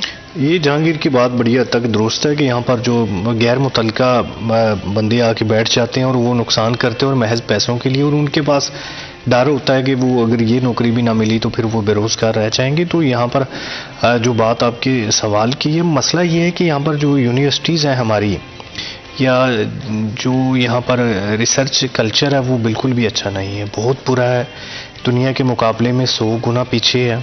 जो स्टूडेंट्स महज जो यूनिवर्सिटी में फ़ीस देते हैं उसके बदले में उन्हें डिग्री की रसीद दे दी जाती है कि ये आप डिग्री ले लें। क्लास में जाना ना जाना बराबर है, रिसर्च कोई करनी या ना करनी बराबर है। जो इनरोल हो गया वो डिग्री लेकर निकलता है। कोई ऐसा तरीका नहीं है, कोई ऐसा यूनिवर्सिटीज़ के पास प्लेटफॉर्म नहीं है कि उनको तैयार किया जाए। सबसे इम्पॉर्टेंट ये है आज के दौर में कि प्लेटफॉर्म मुहैया किया जाए। हमारी यूथ के पास बहुत सारे आइडियाज़ हैं, उसको किस तरह से एग्जीक्यूट करना है। फुल प्रूफ कहते हैं कि प्लान लेकर कोई बंदा हाथ में बैठा है, लेकिन कहीं ना कहीं समहाउ उनके पास उस तरह की इन्वेस्टमेंट नहीं होती, उस तरह के सोर्सेज नहीं होते। तो गवर्नमेंट को चाहिए कि अगर हम अपने इकॉनमी को बेहतर करना चाहते हैं, अपने क्राइसिस पे काबू पाना चाहते हैं, तो इस तरह के नए टैलेंट के लिए ज़रूर एक ट्रस्ट वर्थी प्लेटफॉर्म जो है वो फ्राहम करें, ताकि हम मुल्क को जो है वो बेहतर अंदाज से आगे की जानिब लेकर जा सकें। हम दोनों मेहमानों का बहुत शुक्रिया। वक्त एक छोटी सी ब्रेक का, will be right back after a short break.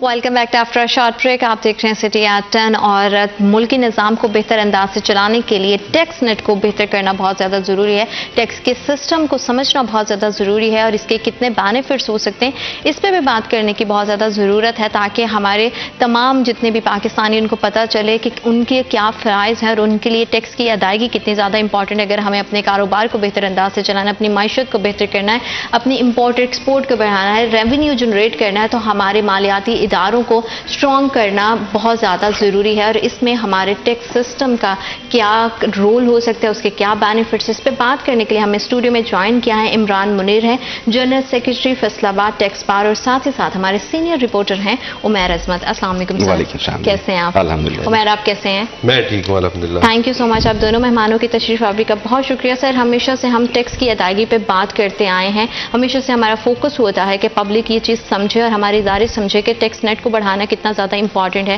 साथ ही साथ मैं चाहूँगी कि आज के सेशन में स्पेशली हम इस चीज़ को डिस्कस करें कि टैक्स सिस्टम के क्या बेनिफिट्स हैं और टैक्स पेयर के लिए कितनी ज़्यादा आसानियाँ हो सकती हैं अगर वो टैक्स नेट को बढ़ाएगा।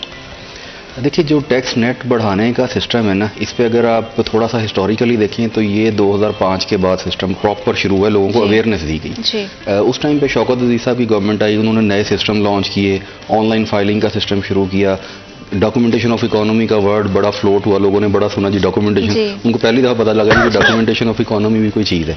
देखिए, बहुत सारे बिजनेस सेक्टर हैं, जैसे इंपोर्ट है, एक्सपोर्ट है, ये पहले से रजिस्टर्ड है, ये कर ही नहीं सकते रजिस्टर्ड हुए बगैर, ये टैक्स नेट में ऑलरेडी हैं। अब उसके अंदर जो अगला सिस्टम है, एंड कंज्यूमर तक प्रोडक्ट पहुंचना और इंपोर्ट होना या मैन्युफैक्चर होने के बाद पहुंचना, वो सारा सिस्टम आउट ऑफ बुक्स चल रहा है। इसकी कोई डॉक्यूमेंटेशन नहीं है, जिसपे कोई टैक्स नहीं दे रहा।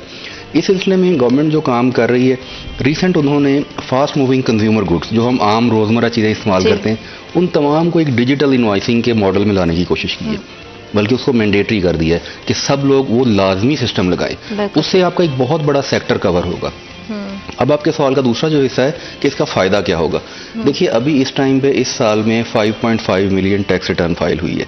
देखिए, हमारी तकरीबन 25-26 करोड़ की आबादी है और उसमें से 55-60 लाख लोग अगर टैक्स रिटर्न देंगे, हत्ता कि एनटीएन जिन लोगों के बने हुए हैं वो तादाद भी 11-12 मिलियन के करीब है, यानी उसमें से भी आधे लोगों ने टैक्स रिटर्न नहीं दी। अब फ़ायदा क्या होगा? सबसे पहला फ़ायदा तो ये होगा कि इनडायरेक्ट टैक्सेस का बोझ कम होगा, महंगाई कम होगी। देखिए, जब तक आप टैक्स नेट में नहीं आएंगे, डॉक्यूमेंटेशन में नहीं आएंगे, इनडायरेक्ट टैक्सेस बढ़ते चले जाएंगे। हम सब टैक्स दे रहे हैं, बड़ा कॉमनली आपने सुना होगा जी, हम तो ऑलरेडी बड़ा टैक्स दे रहे हैं। वो बेसिकली अनडॉक्यूमेंटेड टैक्स है। जैसे कि पिछले 2-3 सालों में फाइलर नॉन फाइलर की बड़ी बात कुछ सुनी लोगों ने। उसमें क्या हुआ कि हर फाइलर को बेनिफिट दिया गया कि आप पे टैक्स रेट्स कम है, गाड़ी लेते हैं, घर लेते हैं, property sale, travel, credit card, bank profit, सब पे टैक्स रेट्स डबल कर दिए गए। अच्छा, एक तो फायदा ये होगा कि जो भी आप काम करना चाहेंगे उसमें आपको बेनिफिट मिलेगा कि आपके टैक्सेस कम होते चले जाएंगे, बैंक अकाउंट्स आप मेंटेन करेंगे, आप कोई एसेट खरीदेंगे, बेचेंगे। दूसरा फायदा ये होगा कि जो बर्डन है, जो इतनी बड़ी आबादी का बर्डन गिनती के चंद लोग बियर कर रहे हैं, वो बर्डन एक्सपैंड होगा।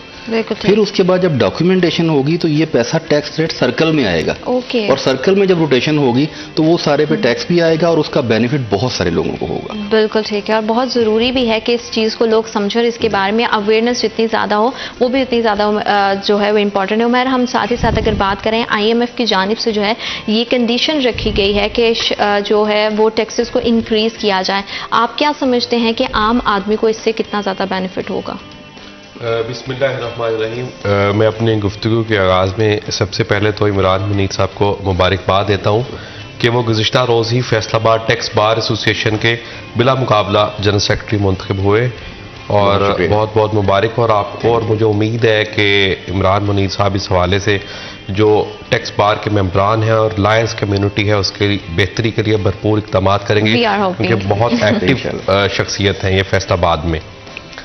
दूसरी बात, अब आपके क्वेश्चन की बात है, आप अगर अपने क्वेश्चन के स्टार्ट पे, आपके सवाल के स्टार्ट से मैं गुफ्तगू करूं कि IMF ये शराइत रख रहा है, तो सबसे पहली बात यह है कि हमें IMF के पास जाने की ज़रूरत क्यों पेश आ रही है। उसका एक मुख्तसर सा जवाब यह है कि हमारी आमदन कम है, पाकिस्तान की आमदन कम है, हमारे अखराजात ज़्यादा हैं, और पाकिस्तान की मिसाल एक घर जैसी है, और इस घर के किसी बड़े ने माजी में ये नहीं सोचा कि मेरे अखराजात ज़्यादा हो रहे हैं, मैं हर महीने कर्ज ले लेकर कैसे इस घर को चलाऊंगा, बजाय इसके कि मैं इस घर के अखराजात को पूरा करने के लिए इसकी आमदन पे तवज्जो दूं, उसके आमदन के जो ज़राए हैं उसको बेहतर करूं, और इस बात की प्लानिंग की जाए कि किस तरह से इस पाकिस्तान की इनकम बढ़ सकती है। और अगर पाकिस्तान की इनकम के हवाले से बात की जाए तो सबसे बड़ा इसका जो मेजर सोर्स है वो है टैक्सेस। बिल्कुल। अगर टैक्सेस की सूरत में नॉन टैक्सेस इनकम भी है पाकिस्तान की इकानमी में, लेकिन टैक्सेस का बहुत अहम रोल है, और ज़्यादातर पाकिस्तान की इनकम जो है वो टैक्सेस के ज़रिए से ही मुमकिन है। लेकिन जिस तरह इमरान भाई ने बात की कि माजी में बिलखुसूस 2005 से आप पीछे चले जाएं तो 1947 से लेकर 2005 तक इस हवाले से कोई उस तरह से प्रॉपर वर्किंग नहीं हुई जिस तरह से होनी चाहिए थी। उसके बाद से हुकूमतों की जानिब से कुछ इक़दाम करने की कोशिश की गई, लेकिन वहाँ पे भी जो सियासी मसलहतें हैं उनको मद्देनज़र रखा गया, उनको सामने लेकर आया जाता रहा, और फिर उसकी बुनियाद पर ही इन हुकूमतों की जानिब से कुछ स्टेप्स लिए जाते रहे। और इसका नुकसान जो है वो पाकिस्तान को ये हुआ है कि हम हर गुजरते दिन के साथ, हर गुजरते साल के साथ कर्जों की दलदल में फंसते चले जा रहे हैं। क्योंकि आप देखें हमारी पॉपुलेशन जो है वो बहुत तेज़ी के साथ बढ़ रही है। अब 24 करोड़ कहा जा रहा है पाकिस्तान की आबादी है, उससे जो पिछली जब हमारी मरदमशुमारी हुई थी वहाँ पे 18 करोड़ थी। जब तेज़ी के साथ आपकी पॉपुलेशन बढ़ रही है तो फिर उस हिसाब से आपको वसाइल बढ़ाना होते हैं। लेकिन हमने उस हिसाब से वसाइल नहीं बढ़ाए। हमारी आप टैक्स टू GDP की रेशो देख लें, उसके साथ साथ जिस तरह इमरान साहब ने कहा कि पाकिस्तान में 24 करोड़ आबादी है तो करीबन 1 करोड़ के लगभग लोग ऐसे हैं जिनके पास NTN है, मगर उसमें से भी जो रिटर्न फाइल करने वाले वो मुश्किल से 50 लाख हैं, और उसके बाद अगर टैक्स देने वालों की बात करें तो वो मुश्किल से 20 लाख लोग भी नहीं निकलेंगे। तो मुझे बताएं 24 करोड़ लोगों का वजन जो है वो 20 लाख लोग कैसे उठा सकते हैं? तो फिर ऐसी सिचुएशन में हमें कर्जों का फिर भीख का सहारा लेना पड़ता है, और पाकिस्तान के हुक्मरानों ने वही किया, वही आसान रास्ते का इंतखाब किया कि कोई बात नहीं, चलो इदारों को गिरवी रखवा देते हैं, अवाम के लिए मुश्किलात के अंबार पैदा कर देते हैं, लेकिन कम से कम ये शॉर्टकट्स लेते हैं कि हम यहाँ से कर्ज लेते हैं और आसानी से अपना जो है वो गुजारा कर लेते हैं। और उसका आप देखें कर्ज लिए जा रहे हैं, अवाम की वेलफेयर के नाम पे, अवाम के नाम पे कर्ज लिए जाते हैं, लेकिन फिर उनका इस्तेमाल गलत होता है, और लेकिन जो उसका सारा बोझ है वो डायरेक्टली इनडायरेक्टली दोनों तरीकों से पब्लिक पे आ रहा है। इसके साथ साथ आप ये देखें, फिर अभी हम आ जाते हैं कि IMF शराइत लगा रहा है, तो जब भी कोई भी आलमी मालियाती इदारा कर्ज देता है, एक शहरी, पाकिस्तान का आम शहरी, मैं किसी बैंक से कर्ज लेता हूं तो वो कुछ ना कुछ मेरा जो है वो उसको प्लज करेगा, या फिर कम से कम मेरे लिए ये शराइत रखेगा कि भाई अगर आपकी इनकम 5,000 है तो आप इस इनकम में मेरे कर्ज की रकम नहीं वापस कर सकते, इसलिए आपको अपनी इनकम बढ़ाकर 10,000 रुपये करना होगी। वही सिचुएशन पाकिस्तान में भी है, लेकिन हमारे यहाँ होता क्या है, मैं आपको एक छोटी सी मिसाल बताता हूँ। पिछले साल भी इसी तरह की कंडीशंस आलमी मालियाती इदारों की जानिब से रखी गई कि इसमें कुछ बेहतरी की जाए, पाकिस्तान में टैक्स सिस्टम को, टैक्स नेट को बेहतर किया जाए।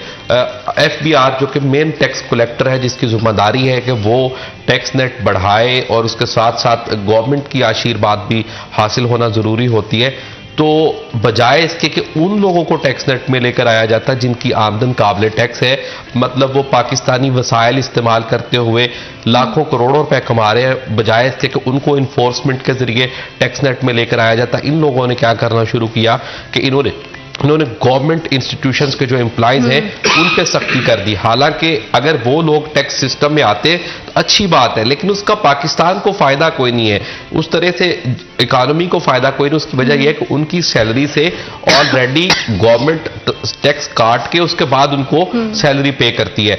अगर वो अपनी रिटर्न फाइल करते हैं तो सिर्फ और सिर्फ उसका उस तरह से फायदा नहीं होगा, बजाय इसके कि उन लोगों को टैक्स नेट में लेकर आया जाता जो कि जिनको हकीकतन टैक्स नेट में होना चाहिए था।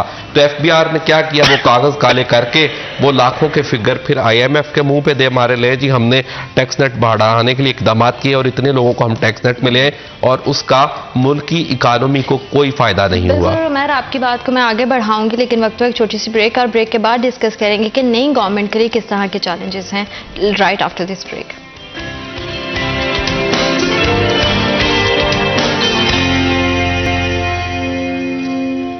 Welcome back after a short break. आप देख रहे हैं सिटी एट 10, और टैक्स सिस्टम को समझना बहुत ज़्यादा ज़रूरी है अगर हम अपनी माशियत को बेहतर करना चाहते हैं, अपने इदारों को मुस्तहकम करना चाहते हैं, और साथ ही साथ अपने कारोबार को फ़रोग देना चाहते हैं। लेकिन साथ ही साथ जैसे कि हम ब्रेक से पहले बात कर रहे थे कि IMF की जानिब से जो शराइत लागू की गई हैं उससे आम आदमी को क्या रिलीफ पहुँचेगा। मैं उमर की बात को वहीं से हम शुरू करते हैं। उमर, आप अपनी बात को कम्प्लीट करें ताकि बाद में हम इस जानिब पर आएंगे कि इन तमाम हालात में नई हुकूमत को किस तरह के चैलेंजेस का सामना रहेगा। IMF और नई हुकूमत के हवाले से आपने बात की, जो इस वक्त पाकिस्तान की सिचुएशन है, हमने अराउंड अबाउट $24 बिलियन इसी साल में वापस करना है। तो इसके लिए पाकिस्तान के पास इस वक्त इतनी ज़्यादा इनकम नहीं है कि हम खुद से ही इतनी बड़ी रकम का इंतज़ाम करके और फिर उसके बाद उसको वापस लौटा सकें। आप देखें, जैसे हमने गुज़िश्ता 1 साल से पाकिस्तान में इंपोर्ट्स पर आप कह लें गैर एलानिया और एलानिया दोनों तरीकों से पाबंदी रही है, और इसमें इवन के टेक्सटाइल के रॉ मटेरियल तक पे भी पाबंदी रही है, जिसकी वजह से फैसलाबाद की और पाकिस्तान की जो टेक्सटाइल इंडस्ट्री है वो एक बहुत बड़े बहरान से और मुश्किल दौर से गुजर रही है। तो ये सारी वो सिचुएशंस हैं और इसके लिए हमें एक बार फिर IMF के पास या दीगर आलमी मालियाती इदारों के पास जाना पड़ेगा। मुश्किल टर्म्स एंड कंडीशन फिर ज़रूर उनकी जानिब से रखी जाएंगी, लेकिन मैं समझता हूँ कि अगर अल्लाह करे मौजूदा हुकूमत जो है वो पाकिस्तान में कारोबार की बेहतरी के लिए, पाकिस्तान की इकानमी की बेहतरी के लिए कोई मौसर इकदाम उठाए। लेकिन अगर हम इंतखाबात की इनकी कैंपेन देखें तो उस कैंपेन में कोई भी सियासी जमात जो है पाकिस्तान को मुआशी लिहाज से बेहतर करने में, इसको तरक्की याफ्ता बनाने में कोई अच्छा प्लान पेश नहीं कर सकी। माजी में भी अगर PDM का एक्सपीरियंस देखें तो बहुत बुरा रहा, दीगर सियासी जमातों या दीगर हुकूमतों का एक्सपीरियंस भी देखें तो वो भी कोई इतना अच्छा नहीं रहा। लेकिन हमें मायूसी की बजाय अच्छे की उम्मीद रखनी चाहिए कि अल्लाह करे आने वाले दिनों में इसमें कुछ बेहतरी आए। लेकिन अभी मुश्किल वक्त होगा। अगर हमें पैसे मिल भी जाते हैं, डॉलर्स मिल भी जाते हैं, तो उसके बदले कुछ जो शराइत होंगी, जिस तरह कहा जा रहा है कि टैक्स बढ़ाया जाएगा लोगों पे, सैलरीड पर्सन पे या बिजनेस कम्युनिटी पे, और उसके साथ साथ फिर जो मुकामी सतह पे चीज़ें प्रोड्यूस हो रही हैं उन पे भी टैक्स बढ़ाने की बातें की जा रही हैं। जिस तरह आप देखें पिछले दिनों में व्हीकल्स की भी जो रेशो थी 2000 सीसी से बड़ी गाड़ी थी उसको लग्जरी गाड़ी में और उस पर 25% सेल टैक्स लगता था, मगर फिर उसको कम कर दिया गया, 1500 सीसी से ऊपर वाली गाड़ियों पे लेकर आ गए। इसी तरह अगर दीगर कमोडिटी पे भी सेल्स टैक्स लगता है तो उससे बराह रास्त महंगाई आएगी। वो लोग जिनकी कुव्वत खरीद या कुव्वत बर्दाश्त पहले बहुत महदूद हो चुकी है, ज्यादा जरूरी है उमर कि हम महंगाई को जो है कंट्रोल करें और साथ ही साथ हुकूमत की कारकर्दगी पे आपने बात की। तो इमरान साहब, मैं आपसे जानना चाहूंगी कि वजीर आजम पाकिस्तान शहबाज शरीफ की जानिब से जो है वो पाकिस्तान भर के जितने टैक्स पेयर हैं उनके लिए 65 अरब और स्पेशली अगर फैसलाबाद की बात की जाए तो 8 अरब की जो है वो जारी कर दिए गए हैं। इससे कारोबारी जिंदगी कितनी ज्यादा बेहतर होगी? आप क्या समझते हैं कि ये जो हम महंगाई से, बेरोजगारी से जूझ रहे हैं, जो इंडस्ट्री को नुकसान पहुंच रहा है, वो क्या बेहतरी की जानिब आएगा? देखिए, रिफंड जो है ना, ये एक्सपोर्टर्स का हमेशा से मसला रहा है। एक्सपोर्टर्स रिफंड के लिए चीखता क्यों है? देखिए, इस टाइम पे जो बैंक फाइनेंसिंग की पोजीशन है, आप 20-25% पहले बैंक को देते हैं, उसके बाद आपका 18% गवर्नमेंट के पास स्टॉक हो जाएगा, तो कौन सा कारोबार है जो 40% प्रॉफिट दे रहा है? कोई भी नहीं दे रहा है। इसका मतलब है आपका ओरिजिनल वर्किंग कैपिटल स्टॉक होता है। तो ये जो रिफंड की टाइमली डिसबर्समेंट है, ये तो बहुत ही जरूरी है, ये तो बैकबोन बन जाती है। इंडस्ट्री के पास पैसा आएगा तो वो अपना सर्कल चलाएंगे। लोग कॉमनली सुनते हैं कि जी पेमेंट्स लेट हो गई हैं, मिलें पेमेंट नहीं कर रही, टेक्सटाइल लोगों के पैसे नहीं दे रही। क्यों नहीं दे रही? उनके अपने पैसे फंसे हुए हैं। तो देखिए, ये बहुत अच्छा इकदाम है और इस गवर्नमेंट ने जो पहला जेस्चर शो किया है आते ही, वो अच्छा है, वो पॉजिटिव है। जो चीज़ पॉजिटिव है उसको बिला तफरीक ही उसको अप्रिशिएट करना चाहिए। दूसरी चीज़ ये है कि ये बैकबोन आपकी इंडस्ट्री किस तरह से है। अब देखिए, तकरीबन 50 मिलियन लोग डायरेक्टली वाबस्ता हैं पाकिस्तान में टेक्सटाइल से। ये इतनी बड़ी तादाद है, डायरेक्ट एक्सपोर्टर हैं, उसके बाद उनके पीछे एक चेन चलती है सप्लायर्स की, छोटी छोटी प्रोडक्ट से लेके कोई एक छोटी छोटी चीज़ देना शुरू करते हैं। कॉटेज इंडस्ट्री है, इंपोर्टर्स हैं, डिस्ट्रीब्यूटर्स हैं, तो ये बहुत बड़ा सेक्टर है। जब पेमेंट का सर्कल बेहतर होता है तो इन सब का सर्कल बेहतर होता है। देखिए, ना आप सैलरी रोक सकते हैं, ना आप बिजली का बिल रोक सकते हैं। जो आपके मंथली एक्सपेंसेस आप कैसे रोकेंगे? तो आपको वो देने के लिए पैसा चाहिए ना। तो पैसा अगर आपका 40% ही स्टक हो जाए, पहले आप बैंक को देंगे, फिर आप गवर्नमेंट से मांगेंगे, तो ये तो एक बड़ा सर्कल है। तो रिफंड तो बहुत अच्छी चीज़ है जो उन्होंने टाइमली रिलीज की है, अप्रिशिएट करना चाहिए। बिल्कुल ठीक है। उमर, आप क्या समझते हैं कि आप भी इमरान साहब की बात से मुत्तफिक हैं कि रिफंड जो है वो एक अच्छा स्टेप है? बिल्कुल ये अच्छा स्टेप है और मुस्लिम लीग नून की हुकूमत ने या मियां शहबाज शरीफ साहब ने ये अच्छा इकदाम उठाया। इससे कम से कम जो बिजनेस कम्युनिटी है या एक्सपोर्ट सेक्टर है, एक्सपोर्टर्स हैं, उनका एतमाद जो है वो इस हुकूमत पे बेहतर होगा। और इस इकदाम से अब मैं समझता हूँ कि कम से कम उनके अंदर एक वो जो मायूसी की फिजा थी उसकी बजाय अब एक वो पुरुमीद होंगे और कम से कम हुकूमत के साथ वो डायलॉग्स करने की पोजीशन में और इस पोजीशन में होंगे कम से कम कि मेंटली तौर पर उनको अब ये नज़र आएगा कि ये हुकूमत जो है वो इंडस्ट्री की बेहतरी करना चाहती है। और दूसरी ये बात कि हुकूमत के पास भी अब कोई दूसरा ऑप्शन नहीं है, वो डिलीवर करेंगे तो ही उनकी भी बका है और उसके साथ साथ पाकिस्तान की इकानमी की बका है। बिल्कुल ठीक है सर। अगर इकानमी से हटके भी नहीं हुकूमत के चैलेंजेस की बात की जाए तो आप क्या समझते हैं कि मौजूदा दौर में हुकूमत को किस तरह के जो मसाइल हैं उसका सामना है और उन चैलेंजेस को ओवरकम करना कितना ज़्यादा इंपॉर्टेंट है? क्या उनकी प्रायोरिटीज़ होनी चाहिए? देखिए, सबसे बड़ी चीज़ जो है ये तो हम देख रहे हैं कि पिछले 2-2.5 साल से ख़ास तौर पर मुआशी हालात बहुत बुरे हुए हैं। महंगाई इतनी तेज़ी से बढ़ी है कि चीज़ों की कीमत देख के लोग डर जाते हैं। मतलब किसी ने सोचा था कि गाड़ियों की, जैसे अभी उमैर भाई ने बात की, गाड़ी इतनी महंगी हो जाएगी कि एक आम आदमी गाड़ी, छोटी गाड़ी जो कि एक मिडिल क्लास सैलरीड पर्सन भी अफोर्ड करता था, वो उसकी पहुंच से बाहर निकल गई है। तो ये इकोनॉमी जो है, ये तो पहला चैलेंज है और इसको ठीक करने का कोई रॉकेट साइंस नहीं है। एक ही फार्मूला है, बेहतर सिस्टम बनाएं, बेहतर तरीके से डिसबर्समेंट्स करें, पेमेंट्स का सिस्टम बेहतर करें, टैक्सेशन का निज़ाम बेहतर करें। लेकिन ये सारा कैसे होगा? प्रॉब्लम ये है कि लोगों का ट्रस्ट नहीं है। ये बड़ी खूबसूरत बात इन्होंने कही है कि ये पहला जो इन्होंने जेस्चर शो किया रिफंड दे के, उनका एतमाद बढ़ा है। देखिए, जब गवर्नमेंट मशीनरी पे आपका एतमाद बढ़ेगा तभी आप उनके साथ मिलेंगे ना, तभी आप एनटीएन नंबर लेंगे, रिटर्न फाइल करेंगे, अपनी बैंक अकाउंट प्रॉपर चलाएंगे, टैक्स देंगे। जब आपको पता होगा कि जी इधर से मैंने एनटीएन नंबर लेना है और उधर से मुझे कोई नोटिस आ जाना है और मुझे तंग करेंगे, मेरी प्रॉपर्टियां अटैच हो जाएंगी, मेरे बैंक अकाउंट अटैच हो जाएंगे, एक डर खौफ की फिजा बनेगी। उस डर खौफ को निकालेंगे तो लोग आपके साथ शामिल होंगे। इकोनॉमी को बेहतर करने का पहला तरीका है लोगों को एतमाद देने। जी, ये गवर्नमेंट, हिस्ट्री तो इनकी अच्छी है कि ये लोग बड़े बिजनेसेस को सपोर्ट करते थे, उनके साथ बैठते थे, उनके लोगों को कमेटियों में लेते थे और लाइजन कमेटियां बना के उसके बाद इसको इकोनॉमी को बेहतर करने की तरफ जाते थे। और बल्कि लोग तो इन पे, इनके मुखालफिन ये इल्ज़ाम लगाते थे कि इन्होंने फलां मतलब बिजनेसमैन से पैसे लिए, फलां से लिए, लेकिन वो सर्कल को बेहतर करते थे। और इस तमाम सूरत हाल में इमरान साहब, जैसे कि आपने कहा है कि बड़े बिजनेसेस को हमेशा से इन्होंने सपोर्ट किया है, प्रमोट किया है। फैसलाबाद में जो है वो छोटा ताजर भी बैठा है, हमारा जो है स्मॉल ट्रेडर्स जो हैं, उनके लिए भी बहुत ज़्यादा ज़रूरी है कि उनके तहफ़्फ़ुज़ात का भी ख्याल रखा जाए, उनको भी इस चेन में जो है उसका हिस्सा बनाया जाए। और टैक्स नेट को बढ़ाने के लिए सब जो है ना इक्वली एक प्लेटफॉर्म, सबको जो है वो ट्रस्ट जो आप कह रहे हैं, जिसकी बात करें, एतमाद का बहाल होना बहुत ज़्यादा इंपॉर्टेंट है।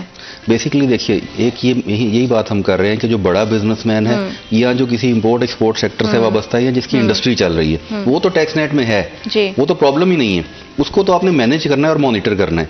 असल जो अनडॉक्यूमेंटेड इकोनॉमी है वो तो यही है जो लोकल ट्रेडर्स हैं, हाँ जो छोटा दुकानदार है। अच्छा, अगर आप स्टडी करें ना बैठ के और इनका टर्नओवर देखें तो ये बड़ा मुनासिब बिजनेस कर रहे हैं जी। और ये एक एक दुकान को आप कैलकुलेट करना शुरू कर दें, किसी एक मार्केट में चले जाएं, फैसलाबाद में जैसे कि 8 बाजार हैं, अब 8 बाजारों में अगर आप टैक्स पेयर्स की रेशो निकालें तो मेरा ख्याल है शायद 5 या 10% बनेगी।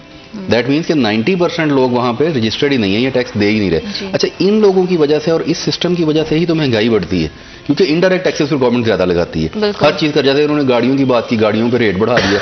अभी सुनने में आ रहा है कि शायद जो आइटम्स एग्जाम्प्ट थी सेल्स टैक्स से, जैसे कि उन्होंने भी बात की, मेडिसिन है, खाने पीने की चीजें हैं, उन पे भी सेल्स टैक्स लगाने की तजवीज़ आ रही है। उससे एक और सैलाब आएगा महंगाई का। तो ये हालात तो मुश्किल हैं, लेकिन इसको कवर करने के लिए मेरा ख्याल है हम लोग भी अपने प्लेटफॉर्म से कोशिश करेंगे कि गवर्नमेंट को सजेशन दें कि थोड़ा सा लोगों को ईज आउट करें। उनका जो है ना खौफ और थ्रेट और हरेसमेंट का एक है, उससे निकालें उनको, उससे निकाल के उनको थोड़ा सा कॉन्फिडेंस दें।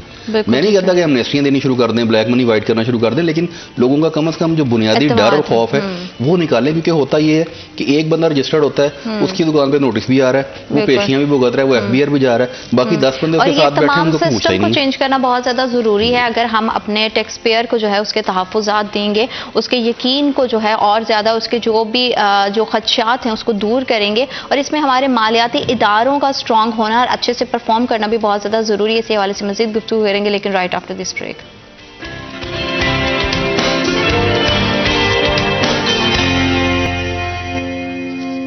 Welcome back to after short break. आप देख रहे हैं सिटी एट 10 और टैक्स सिस्टम के हवाले से जितने उसके बेनिफिट्स लोगों को बताना बहुत ज़्यादा ज़रूरी है कि टैक्स नेट को अगर बढ़ाया जाए, टैक्स पे किया जाए तो उसका कितनी ज़्यादा इंपॉर्टेंस है, उसके कितने ज़्यादा फ़वायद हैं। साथ ही साथ हमारे मालियाती इदारे अगर FPR की बात करें तो उसका भी बेहतर अंदाज से परफॉर्म करना बहुत ज़्यादा ज़रूरी है। और अब नई हुकूमत पर कितनी बड़ी जिम्मेदारी है कि वो इदारों पर जो है वो चेक एंड बैलेंस रखे, क्योंकि सिर्फ पॉलिसीज़ बना देना, रूल लागू जो है वो अपना लॉज जो है उसको लागू कर देना वो काफ़ी नहीं होता। उसका चेक एंड बैलेंस रखना, फीडबैक लेना, टीम किस तरह से परफॉर्म कर रही है, अफसरान की क्या करदगी है, उस पर भी नजर रखना बहुत ज्यादा जरूरी है। इसी हवाले से हम जानेंगे उमैर से। उमैर, आप क्या समझते हैं कि हमारे मालियाती इदारे कितने ज्यादा बेहतर अंदाज से अपना जो है वो काम कर रहे हैं और उनकी कारकर्दगी को मजीद बेहतर करने की जरूरत है? जैसे ब्रेक पे जाने से पहले इमरान साहब भी कह रहे थे कि अवाम के जो खदशात हैं उनको दूर करना बहुत ज्यादा जरूरी है, उनके तहफ़्फ़ुज़ात की जो यकीनी बनाना वो बहुत ज्यादा जरूरी है। देखिए, 2-3 चीजें हैं। सबसे पहले तो बेहतरी की गुंजाइश हर जगह पे, हर महकमे में, हर इदारे में मौजूद रहती है और वक्त के साथ साथ उन चीज़ों में बेहतरी लाई जानी चाहिए। दूसरी बात यह है कि FBR किस तरह से परफॉर्म कर रहा है। नो डाउट कारकर्दगी में बेहतरी आई है, पाकिस्तान के टैक्स कलेक्शन में, टैक्स रेवेन्यू में भी काफ़ी हद तक बेहतरी आई है, लेकिन इसको मज़ीद बहुत ज़्यादा बेहतर करने की ज़रूरत है। उसके साथ साथ महकमों को, मतलब मिसाल के तौर पर FBR है, वहाँ पे भी वर्क फोर्स की वसाइल की कमी है, उनको बेहतर करने की ज़रूरत है। कुछ इख्तियारात के हवाले से भी इशूज़ हैं, वो निचली सतह पर मुंतकिल करने की ज़रूरत है। उसके साथ साथ हुकूमत को भी इस पर पॉलिसी बनाने की ज़रूरत है। अगर हुकूमत क्या ध्यान होगा, हुकूमत इस तरफ फोकस करेगी तो ही उससे बेहतरी आ सकती है। उसके साथ साथ जिस तरह हम ब्रेक में बात कर रहे थे, चीज़ों को मॉनिटर करने की भी ज़रूरत है। मिसाल के तौर पे मैं सिर्फ इतना कहूँगा कि फैसलाबाद में रमा माली साल के दौरान, यानी कि 1 जुलाई से लेकर और अब तक करीबन 30 अरब रुपए के ऐसे केसेस सामने आए हैं जिसमें फेक एंड फ्लाइंग इनवॉइसेस के जरिए या मुख्तलिफ तरीके से टैक्स फ्रॉड किए गए। 30 बिलियन रुपीस, जो कि एक बहुत बड़ी अमाउंट है फैसलाबाद जैसे शहर के लिए। अगर हम ओवरऑल कंट्री की बात करेंगे तो आप देखें वहां पे हुजम कितना बड़ा चला जाएगा, और ये वो केसेस हैं जो ट्रेस आउट हुए हैं। दूसरी चीज़, इन चीज़ों को मॉनिटर करने की ज़रूरत है। FBR सेल टैक्स रजिस्ट्रेशन कर देता है, वो लोग बोगस रिफंड हासिल करते हैं, मुख्तलिफ सिस्टम के अंदर खराबियां पैदा करते हैं, और बाद जब उनकी फिजिकल वेरिफिकेशन करने की कोशिश की जाती है तो फिजिकली तौर पर या ज़मीन पे वो यूनिट एग्जिस्ट ही नहीं कर रहा होता, वो कारोबार मौजूद ही नहीं होता, तो सिर्फ कागजात में ही सारी की सारी हेर फेर की जाती है। तो मैं समझता हूँ कि इन तमाम चीज़ों को मॉनिटर करने की ज़रूरत है, और बिलखुसूस जब कोई भी शख्स किसी कारोबार के लिए कोई NOC लेता है, कोई सर्टिफिकेशन करता है, सेल टैक्स रजिस्टर्ड होता है, तो कम अज़ कम उसकी फिजिकल वेरिफिकेशन होनी चाहिए, और अच्छे तरीके से उसकी छानबीन के बाद ही किसी भी शख्स को इस तरह से रजिस्टर्ड होना चाहिए, और फिर उसके बाद भी उसके मामलात पे, उसके कारोबार पे, उसकी ट्रांजैक्शंस पे, तमाम चीज़ों पे FBR को या जो दीगर इदारे हैं उनको फोकस करना चाहिए, और मुकम्मल मॉनिटरिंग का सिस्टम होना चाहिए। और ये तमाम चीज़ें जो है वो सिर्फ और सिर्फ डॉक्यूमेंटेशन ऑफ इकॉनमी से हो सकती हैं, बसूरत दीगर ये सिलसिला इसी तरह चलता रहेगा। बिल्कुल ठीक बात है। और जहाँ पे हम लेन देन की बात करते हैं, कारोबार की बात करते हैं, तो हमारे यहाँ आज भी बड़ी अफसोसनाक एक सूरत हाल दिखाई देती है कि लोग जो है अपने पैसों का लेन देन जो है वो बैंकिंग की बजाय जो है वो स्लिप्स के थ्रू करना ज़्यादा प्रेफर करते हैं, जिसकी वजह से हमारे सिस्टम में उसका कोई रिकॉर्ड नहीं रहता है। तो सिर्फ इस तरह के सिस्टम को और इस तरह के फॉल्स को, जहाँ पे हम इस तरह की चीज़ें देखते हैं, उसको किस तरह से हुकूमत आने वाली अभी जो नई हुकूमत है वो उसको किस तरह से बेहतर कर सकती है, क्योंकि लोगों का अगर हमारे पास रिकॉर्ड ही मौजूद नहीं होगा, वो रजिस्टर्ड ही नहीं होंगे, हमारे पास कोई प्रूफ ही नहीं होगा, तो हम कभी भी टैक्स नेट को नहीं बढ़ा पाएंगे। देखिए, इसके दो पहलू हैं। पहला पहलू तो वही आएगा कि क्यों लोग बैंक को अवॉइड करते हैं, जबकि बैंकिंग एक सेफ ट्रांजैक्शन है। एक बिल्कुल ऐसा तरीका है जिसमें बैंक रोजाना की बुनियाद पे आपका हिसाब बनाता है, फ्री ऑफ कॉस्ट, पैसे भी नहीं लेता। आप अकाउंटेंट रखते हैं, वो आपसे पैसे चार्ज करता है। बैंक तो उल्टा, अगर आप सेविंग अकाउंट खोलते हैं आपको पैसे देता है। तो ये समझने की जरूरत है कि क्यों अवॉइड करते हैं। इसका मतलब है खौफ है, डर है कि जो लोग बैंक में काम करते हैं वो पकड़े जाएंगे। दूसरी चीज़ जो हमारे टैक्स पेयर को भी समझनी चाहिए, क्योंकि ये दो तरफा निज़ाम है। अब ये नहीं कह सकते सब कुछ गवर्नमेंट करे, और ना ये कह सकते हैं कि सब कुछ टैक्स पेयर करे। टैक्स पेयर का क्या काम है? टैक्स पेयर का काम है कि अपना अकाउंट कम से कम थोड़ा बहुत बनाए। लोगों को ये समझ नहीं आती कि हमारे बैंक में हमने किस तरह उसको मेंटेन करना है। देखिए, आपने अगर कोई चीज़ बेची है, उसके पैसे जमा करवाए हैं, तो आपने कोई चीज़ खरीदी भी तो है ना। आपने उस पर बेचने पे टैक्स थोड़ी देना है, आपने तो नफे पे टैक्स देना है। तो ये बुनियादी सा फर्क है जो लोग समझते नहीं है। वो कहते हैं इसकी बजाय बेहतर है बैंक चलाओ ही ना, बाहर ही काम करिए जाओ। दूसरी चीज़ है कि गवर्नमेंट ने कुछ मिनिमम टैक्स का निजाम है, चलता है पैरेलल, कि आपकी इतनी ट्रांजैक्शन से ऊपर अगर चली जाएगी तो आप मिनिमम इतना टैक्स देंगे लाजमी तौर पर। लोग उसको भी अवॉइड करना चाहते हैं, हालांकि गवर्नमेंट ने उसकी लिमिट अब बढ़ा के 10 करोड़ कर दी है, जो कि पहले 1 करोड़ थी। तो ये कुछ चीज़ें ऐसी हैं जो कि दोनों तरफ समझने की जरूरत है। आप अपना अगर अकाउंट बना लें तो मैं आपको यकीन दिलाता हूं कि बैंक के जरिए काम करने में आपको कोई मसला नहीं होगा। प्रॉब्लम यह है कि छोटा बिजनेसमैन ये समझता नहीं है कि मैं अपना अकाउंट बनाऊं। लोग अपने असासे छुपाने को ज़्यादा प्रेफर करते हैं बजाय इस तरह की सेफ चीज़ें करने के। उसमें आपके पास अगर पूरा ट्रैक रिकॉर्ड है, खुदा न खास्ता अगर कहीं आगे चल के आपको कोई मसला पेश आता है तो आप इदारों की मदद ले सकते हो, आप अपनी प्रॉब्लम को सॉर्ट आउट कर सकते हो। तो जहाँ पे लोगों को जो है वो सिस्टम को समझने की ज़रूरत है, वहाँ पे हमारे इदारों को भी अपना सिस्टम बेहतर करने की ज़रूरत है। जैसा कि उमैर ने भी बात की, उन्होंने मेंशन किया कि हर जगह बेहतरी की गुंजाइश होती है। देखिए, इसमें आप एक चीज़ देखिए कि असासों की जहाँ तक आपने बात की ना, इस पे एक बहुत अच्छा मैकेनिज्म, मैं समझता हूँ ये बहुत अच्छा मैकेनिज्म है कि जो लोग टैक्स दे रहे हैं वो असासों की खरीदो फरोख्त के टाइम पे जो ट्रांसफर पे टैक्स देते हैं वो बहुत कम है। और जो लोग टैक्स नेट में नहीं है उनको बहुत ज्यादा बढ़ा दिया गया है। पिछले साल ये रेशो तकरीबन 7% का डिफरेंस आ गया है, यानी 3% टैक्स देगा प्रॉपर्टीज की अगर हम बात करें जो कि फाइलर और टैक्स पेयर है, और 10% तक चला जाएगा जो कि नॉन फाइलर है, जो कि अच्छी चीज है कि अगर आप नहीं दे रहे तो फिर ठीक है आप टैक्स ज्यादा दें।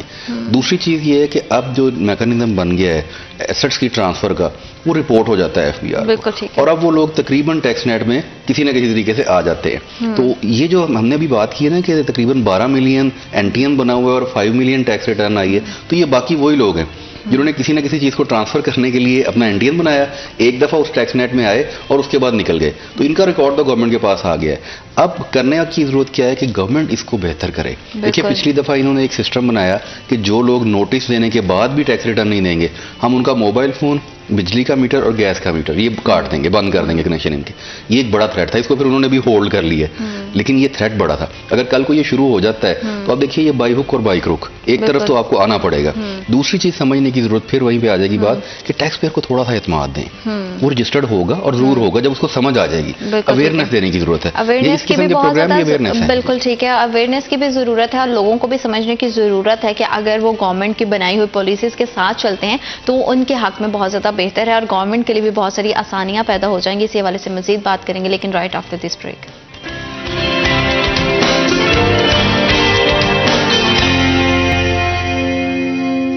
Welcome back after short break. आप देख रहे हैं सिटी एट 10 और माशी सूरत हाल को बेहतर बनाने में हमारी गवर्नमेंट का जितना ज़्यादा किरदार होना चाहिए, बहैसियत पाकिस्तानी हमारे क्या फ़राइज़ हैं वो भी हमें समझ आने चाहिए। और साथ ही साथ हमेशा से हम कहते हैं कि हमें हुकूमत क्या दे रही है, हमें पाकिस्तान क्या दे रहा है, उससे पहले ये चीज़ बहुत इंश्योर करना ज़रूरी है कि क्या आप अपने फ़राइज़ और आप अपनी जिम्मेदारियाँ पूरी कर रहे हैं या नहीं। और माशी सूरत हाल के हवाले से अगर देखें तो आने वाले दिनों में हम किस तरह की बेहतरी जो है उसको तवक्को कर सकते हैं और किस तरह की बेहतरी की जो उम्मीद है वो हुकूमत की जानिब से हमें दिखाई देगी। उमर, अगर हम बात करें आज से थोड़ा पीछे चले जाएं, जनवरी में जब भी ये साल स्टार्ट हुआ था तो IMF की जानिब से एक रिपोर्ट शाया की गई थी जिसमें ये कहा गया था कि पाकिस्तान के लिए ये माली लिहाज से जो है वो साल सिर्फ माशी तरक्की के लिहाज से सिर्फ 2% रहेगा, कि इसमें माशी तरक्की सिर्फ 2% तक रहेगी। तो आप क्या समझते हैं कि आने वाली हुकूमत के लिए कैसे चैलेंजेस हैं हमारी इकोनॉमी को लेकर, और क्या ये जो रिपोर्ट में उन्होंने क्लेम किया है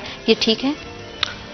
देखिए, जब किसी इदारे की जानिब से और इंटरनेशनल इदारे की जानिब से कोई रिपोर्ट शाया की जाती है तो इसमें कहीं ना कहीं सदाकत होती है और वो हकायक पर मबनी होती है। पाकिस्तान की अगर हम GDP ग्रोथ के हवाले से बात करें तो यही सिचुएशन है। बिलखुसूस पिछले करीबन कोई 18 से 20 महीनों से हमें काफ़ी ज़्यादा इसमें बुरी सूरत हाल का सामना करना पड़ा। जब PDM लास्ट टाइम बरसर इक़्तिदार में आई, वो 16 महीने का उनका जो इक़्तिदार का टाइम था तो उसमें पाकिस्तान के लिए बहुत ज़्यादा मुश्किलात थी। ये कहा गया कि मुल्क डिफ़ॉल्ट होने जा रहा है और उसको बचाने के लिए हमें मुश्किल फ़ैसले करना है।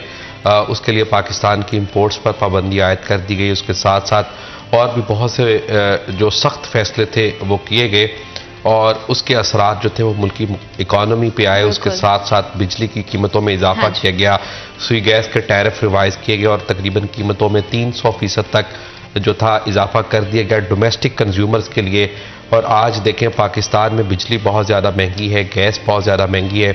एक वो आम शहरी जिसकी कम तनख्वाह जो है वो 32,000 जो कि हुकूमत की मुकर्रर करदा कम से कम वेजेस है, उस पर भी अमल दरामद नहीं हो रहा, वो एक अलग बहस है। लेकिन खैर वो शख्स जिसकी 30 या 32,000 रुपये सैलरी है तो उसकी आमदन का 60 से 70% सिर्फ और सिर्फ बिजली और गैस के बिलों की सूरत में निकल जाता है। और इस वक्त पाकिस्तान में सिचुएशन ये है कि अगर आपने अपने बच्चे को किसी अच्छे स्कूल में पढ़ाना है, आपने आपका कोई प्यारा अगर बीमार हो गया उसका इलाज किसी अच्छे हॉस्पिटल से करवाना है, तो पाकिस्तान में ये तमाम चीज़ें जो हैं वो लग्जरियस लाइफ में काउंट होती हैं। आप ये समझ लें कि अयाशी में काउंट होती है, क्योंकि 30 या 32,000 रुपये या इवन 50,000 रुपये कमाने वाले के पास इतना बजट नहीं है कि वो अपने बच्चे को किसी अच्छे स्कूल में पढ़ा सके, किसी अच्छी जगह से उसका इलाज करवा सके। यही सूरत हाल दीगर इंफ्रास्ट्रक्चर और दीगर चीज़ों की है। तो मैं समझता हूँ कि पाकिस्तान की इस वक्त जो सूबाई और वफाक की हुकूमतें हैं उनके लिए बड़े चैलेंजेस हैं। जहाँ इंफ्रास्ट्रक्चर्स के मसाइल हैं तो वहाँ पे जो बुनियादी हुकूक हैं आवाम के, जिसमें सेहत है, तालीम है, उन तमाम चीज़ों को बेहतर करने की ज़रूरत है और ये तमाम चीज़ें बेहतर होंगी, वो पैसों के साथ ही बेहतर होंगी। तो मैं समझता हूँ कि मौजूदा हुकूमत के लिए अगर वो परफॉर्म करे तो बड़ा अच्छा वक्त है। 2-3 साल मुश्किल फैसले लेना पड़ेंगे, लेकिन उसके असरात जो हैं और लॉन्ग टर्म अगर पॉलिसीज़ बना दी जाए कि कोई भी गवर्नमेंट आए जाए उस पर असर नहीं पड़ना चाहिए। मेरा ख्याल से अब तमाम स्टेक होल्डर्स को मिल बैठ के मिसाके मईशत एक तय करना चाहिए और इस पर अमल होना चाहिए। तो यही पाकिस्तान की बेहतरी के लिए सबसे ज़्यादा ज़रूरी है। बिल्कुल ठीक है, क्योंकि हमारी आवाम जो है वो सियासी तौर पर इंतहा पसंदी बहुत ज़्यादा उन्होंने देखी है। तो सर आप क्या समझते हैं कि आने वाले दिनों में अगर हमें अपनी इकॉनमी को बेहतर करना है, अपने कारोबार को बेहतर अंदाज से चलाना है, तो हमें अपनी मईशत को बेहतर करने के लिए किस तरह की हुकूमत को किस तरह के लाहे अमल इख्तियार करने चाहिए, किस तरह के इक़दाम लेने चाहिए, और लॉन्ग टर्म पॉलिसीज़ की जैसे उमैर ने बात की है वो कितनी ज़्यादा इंपॉर्टेंट है, स्पेशली फैसलाबाद में इंडस्ट्रियल पॉलिसी कितनी ज़्यादा इंपॉर्टेंट है? देखिए मुश्किल वक्त तो है, इसमें तो कोई शक नहीं है कि इस गवर्नमेंट को जो हालात मिले हैं, आल्दो ये पिछले 18 महीने से भी यही लोग शामिल थे इसमें, तो थोड़ी बहुत जिम्मेदारी तो इनको वो भी लेनी चाहिए। करेक्शन मेयर देखें ऐसा ही होता है ना, पहले आप अपनी जिम्मेदारी तो लेना। दूसरी बात बिल्कुल ठीक है, देखें दूसरा बड़ा सूबा दूसरी इनके अलायंस है उनके पास है, कराची सबसे ज़्यादा रेवेन्यू जनरेट करता है, इंडस्ट्री की बैकबोन फैसलाबाद है, मैनचेस्टर कहा जाता है इसको। जो पॉलिसी गवर्नमेंट अब बनाने जाए सबसे पहला फोकस ये रखें कि इसका दूररस असर क्या होगा। लेकिन सी पैक की हमने बड़ा शोर सुना, आज कितने साल हो गए हैं कि हमें उसका बेनिफिट मिला है? किसी जगह पे नहीं मिला। इसी तरह इंडस्ट्रियल जोन्स बनाए गए, उनके साथ एग्रीमेंट्स किया गया, इंडस्ट्री को फैसिलिटेट करने की कोशिश की गई, लेकिन इंडस्ट्रीज तंग होता चला गया, मार्कअप रेट्स इतने ऊपर चले गए, तनख्वाहों का बोझ आ गया, महंगाई, रॉ मटीरियल, इंपोर्ट बंद रही। पिछले साल एक तरह का हमने सॉफ्ट डिफॉल्ट किया, लेकिन डिफॉल्ट क्या होता है कि आप पेमेंट नहीं टाइम पे कर सकते, तो हमारी एलसीज बंद हो गई। ये सारे हालात सामने हैं, हम उनसे निकल रहे हैं। लेकिन इसके साथ एक मुस्बत पहलू ये है कि Pakistan is still a country of opportunities. यहाँ पे अभी भी इतनी बड़ी आबादी का फ्लक्स है, कंज्यूमर मार्केट इतनी बड़ी है, वर्कफोर्स इतनी बड़ी है। दुनिया में ये चीज़ें नहीं है इस तरह से कि इतने कम, और स्किल्ड लेबर आपके पास, स्किल्ड लेबर आपको बढ़ाना है, लोगों को अच्छे तरीके से, जो फनी तालीम है ना, ये आपकी बैकबोन है, स्किल सीखें। देखिए एकेडमिक एजुकेशन आने वाले वक्त में ख़त्म हो जानी है। आप देख रही हैं कि एआई ने तो आपके मोबाइल फ़ोन को ख़त्म कर दिया। आप उसे कोई भी कमांड दे दें वो ऑटोमेटिकली आपको प्रोसेस कर देता है, लेटर्स बना देता है, चीज़ें बना देता है, कैलकुलेशंस कर देता है। तो आने वाला जो वक्त है ना, वो गवर्नमेंट को भी इसी तरह से सोचना है कि जो अपॉर्चुनिटीज़ खुल रही हैं, दुनिया ने स्टडीज़ की हैं, सामने पड़ी हैं, हमने तो उनको उठाना है कि ये 7, 8, 10 सेक्टर्स हैं जिन्होंने ग्रो करना है, हमें भी उन पे काम करने की ज़रूरत है, उस सेक्टर को फैसिलिटेट करना है, उसके स्टेक होल्डर के साथ बैठें, बिजनेस कम्युनिटीज़ की जो एसोसिएशन है उनके साथ बैठें, उनके मसाइल को सुनें, उनको वो जहाँ पे वो परेशान है, जहाँ पे वो नेक टू नेक होकर फंस जाते हैं, वहाँ से निकालें। कर रही है गवर्नमेंट, काम कर रही है, लेकिन ये पेस में एतमाद नहीं है। क्योंकि स्टेक होल्डर्स की जानिब से भी यही एतराज़ उठाया जाता है कि जब भी पॉलिसीज़ बनाई जाती हैं तो मसाइल उनको दरपेश हैं, उनको जो है वो लूप में नहीं लिया जाता, उनको ऑन बोर्ड नहीं लिया जाता। और अगर गवर्नमेंट आने वाले टाइम पे भी इसी तरह से करती रहे तो फिर तो बड़े हालात मुश्किल मजीद हो जाएंगे। बड़ी आसानी से कर सकते हैं। देखिए आप सेक्टर टू सेक्टर पकड़ लेना, टेक्सटाइल एक सेक्टर है, फार्मास्यूटिकल एक सेक्टर है, एजुकेशन सेक्टर इवन, अब सब सेक्टर्स को पकड़ते चले जाए, उनके स्टेक होल्डर के साथ बैठते चले जाएं, तजावीज़ बनाए, लाहे अमल तय करें। 10-10, 20-20 साल देखिए चाइना का 2050 विजन लोगों ने सुना है। बिल्कुल जरूरी भी कम्युनिकेशन से ही जो है वो मसाइल का हल भी निकलता है। आप दोनों मेहमानों का बहुत शुक्रिया, आपने अपना कीमती वक्त दिया। तमाम देखने वालों के लिए यही दुआ है कि अल्लाह ताला आपके लिए, पाकिस्तान के लिए, हम सब के लिए बहुत सारे आसानियाँ पैदा करें। नई हुकूमत जो पॉलिसीज़ मुतारिफ करवाएं वो हमारे हक में बेहतर हो और पाकिस्तान जो है बेहतर अंदाज से खुशहाली की राह पे गामजन हो सके। अपना बहुत ज़्यादा ख्याल रखिएगा। अल्लाह ने के पान।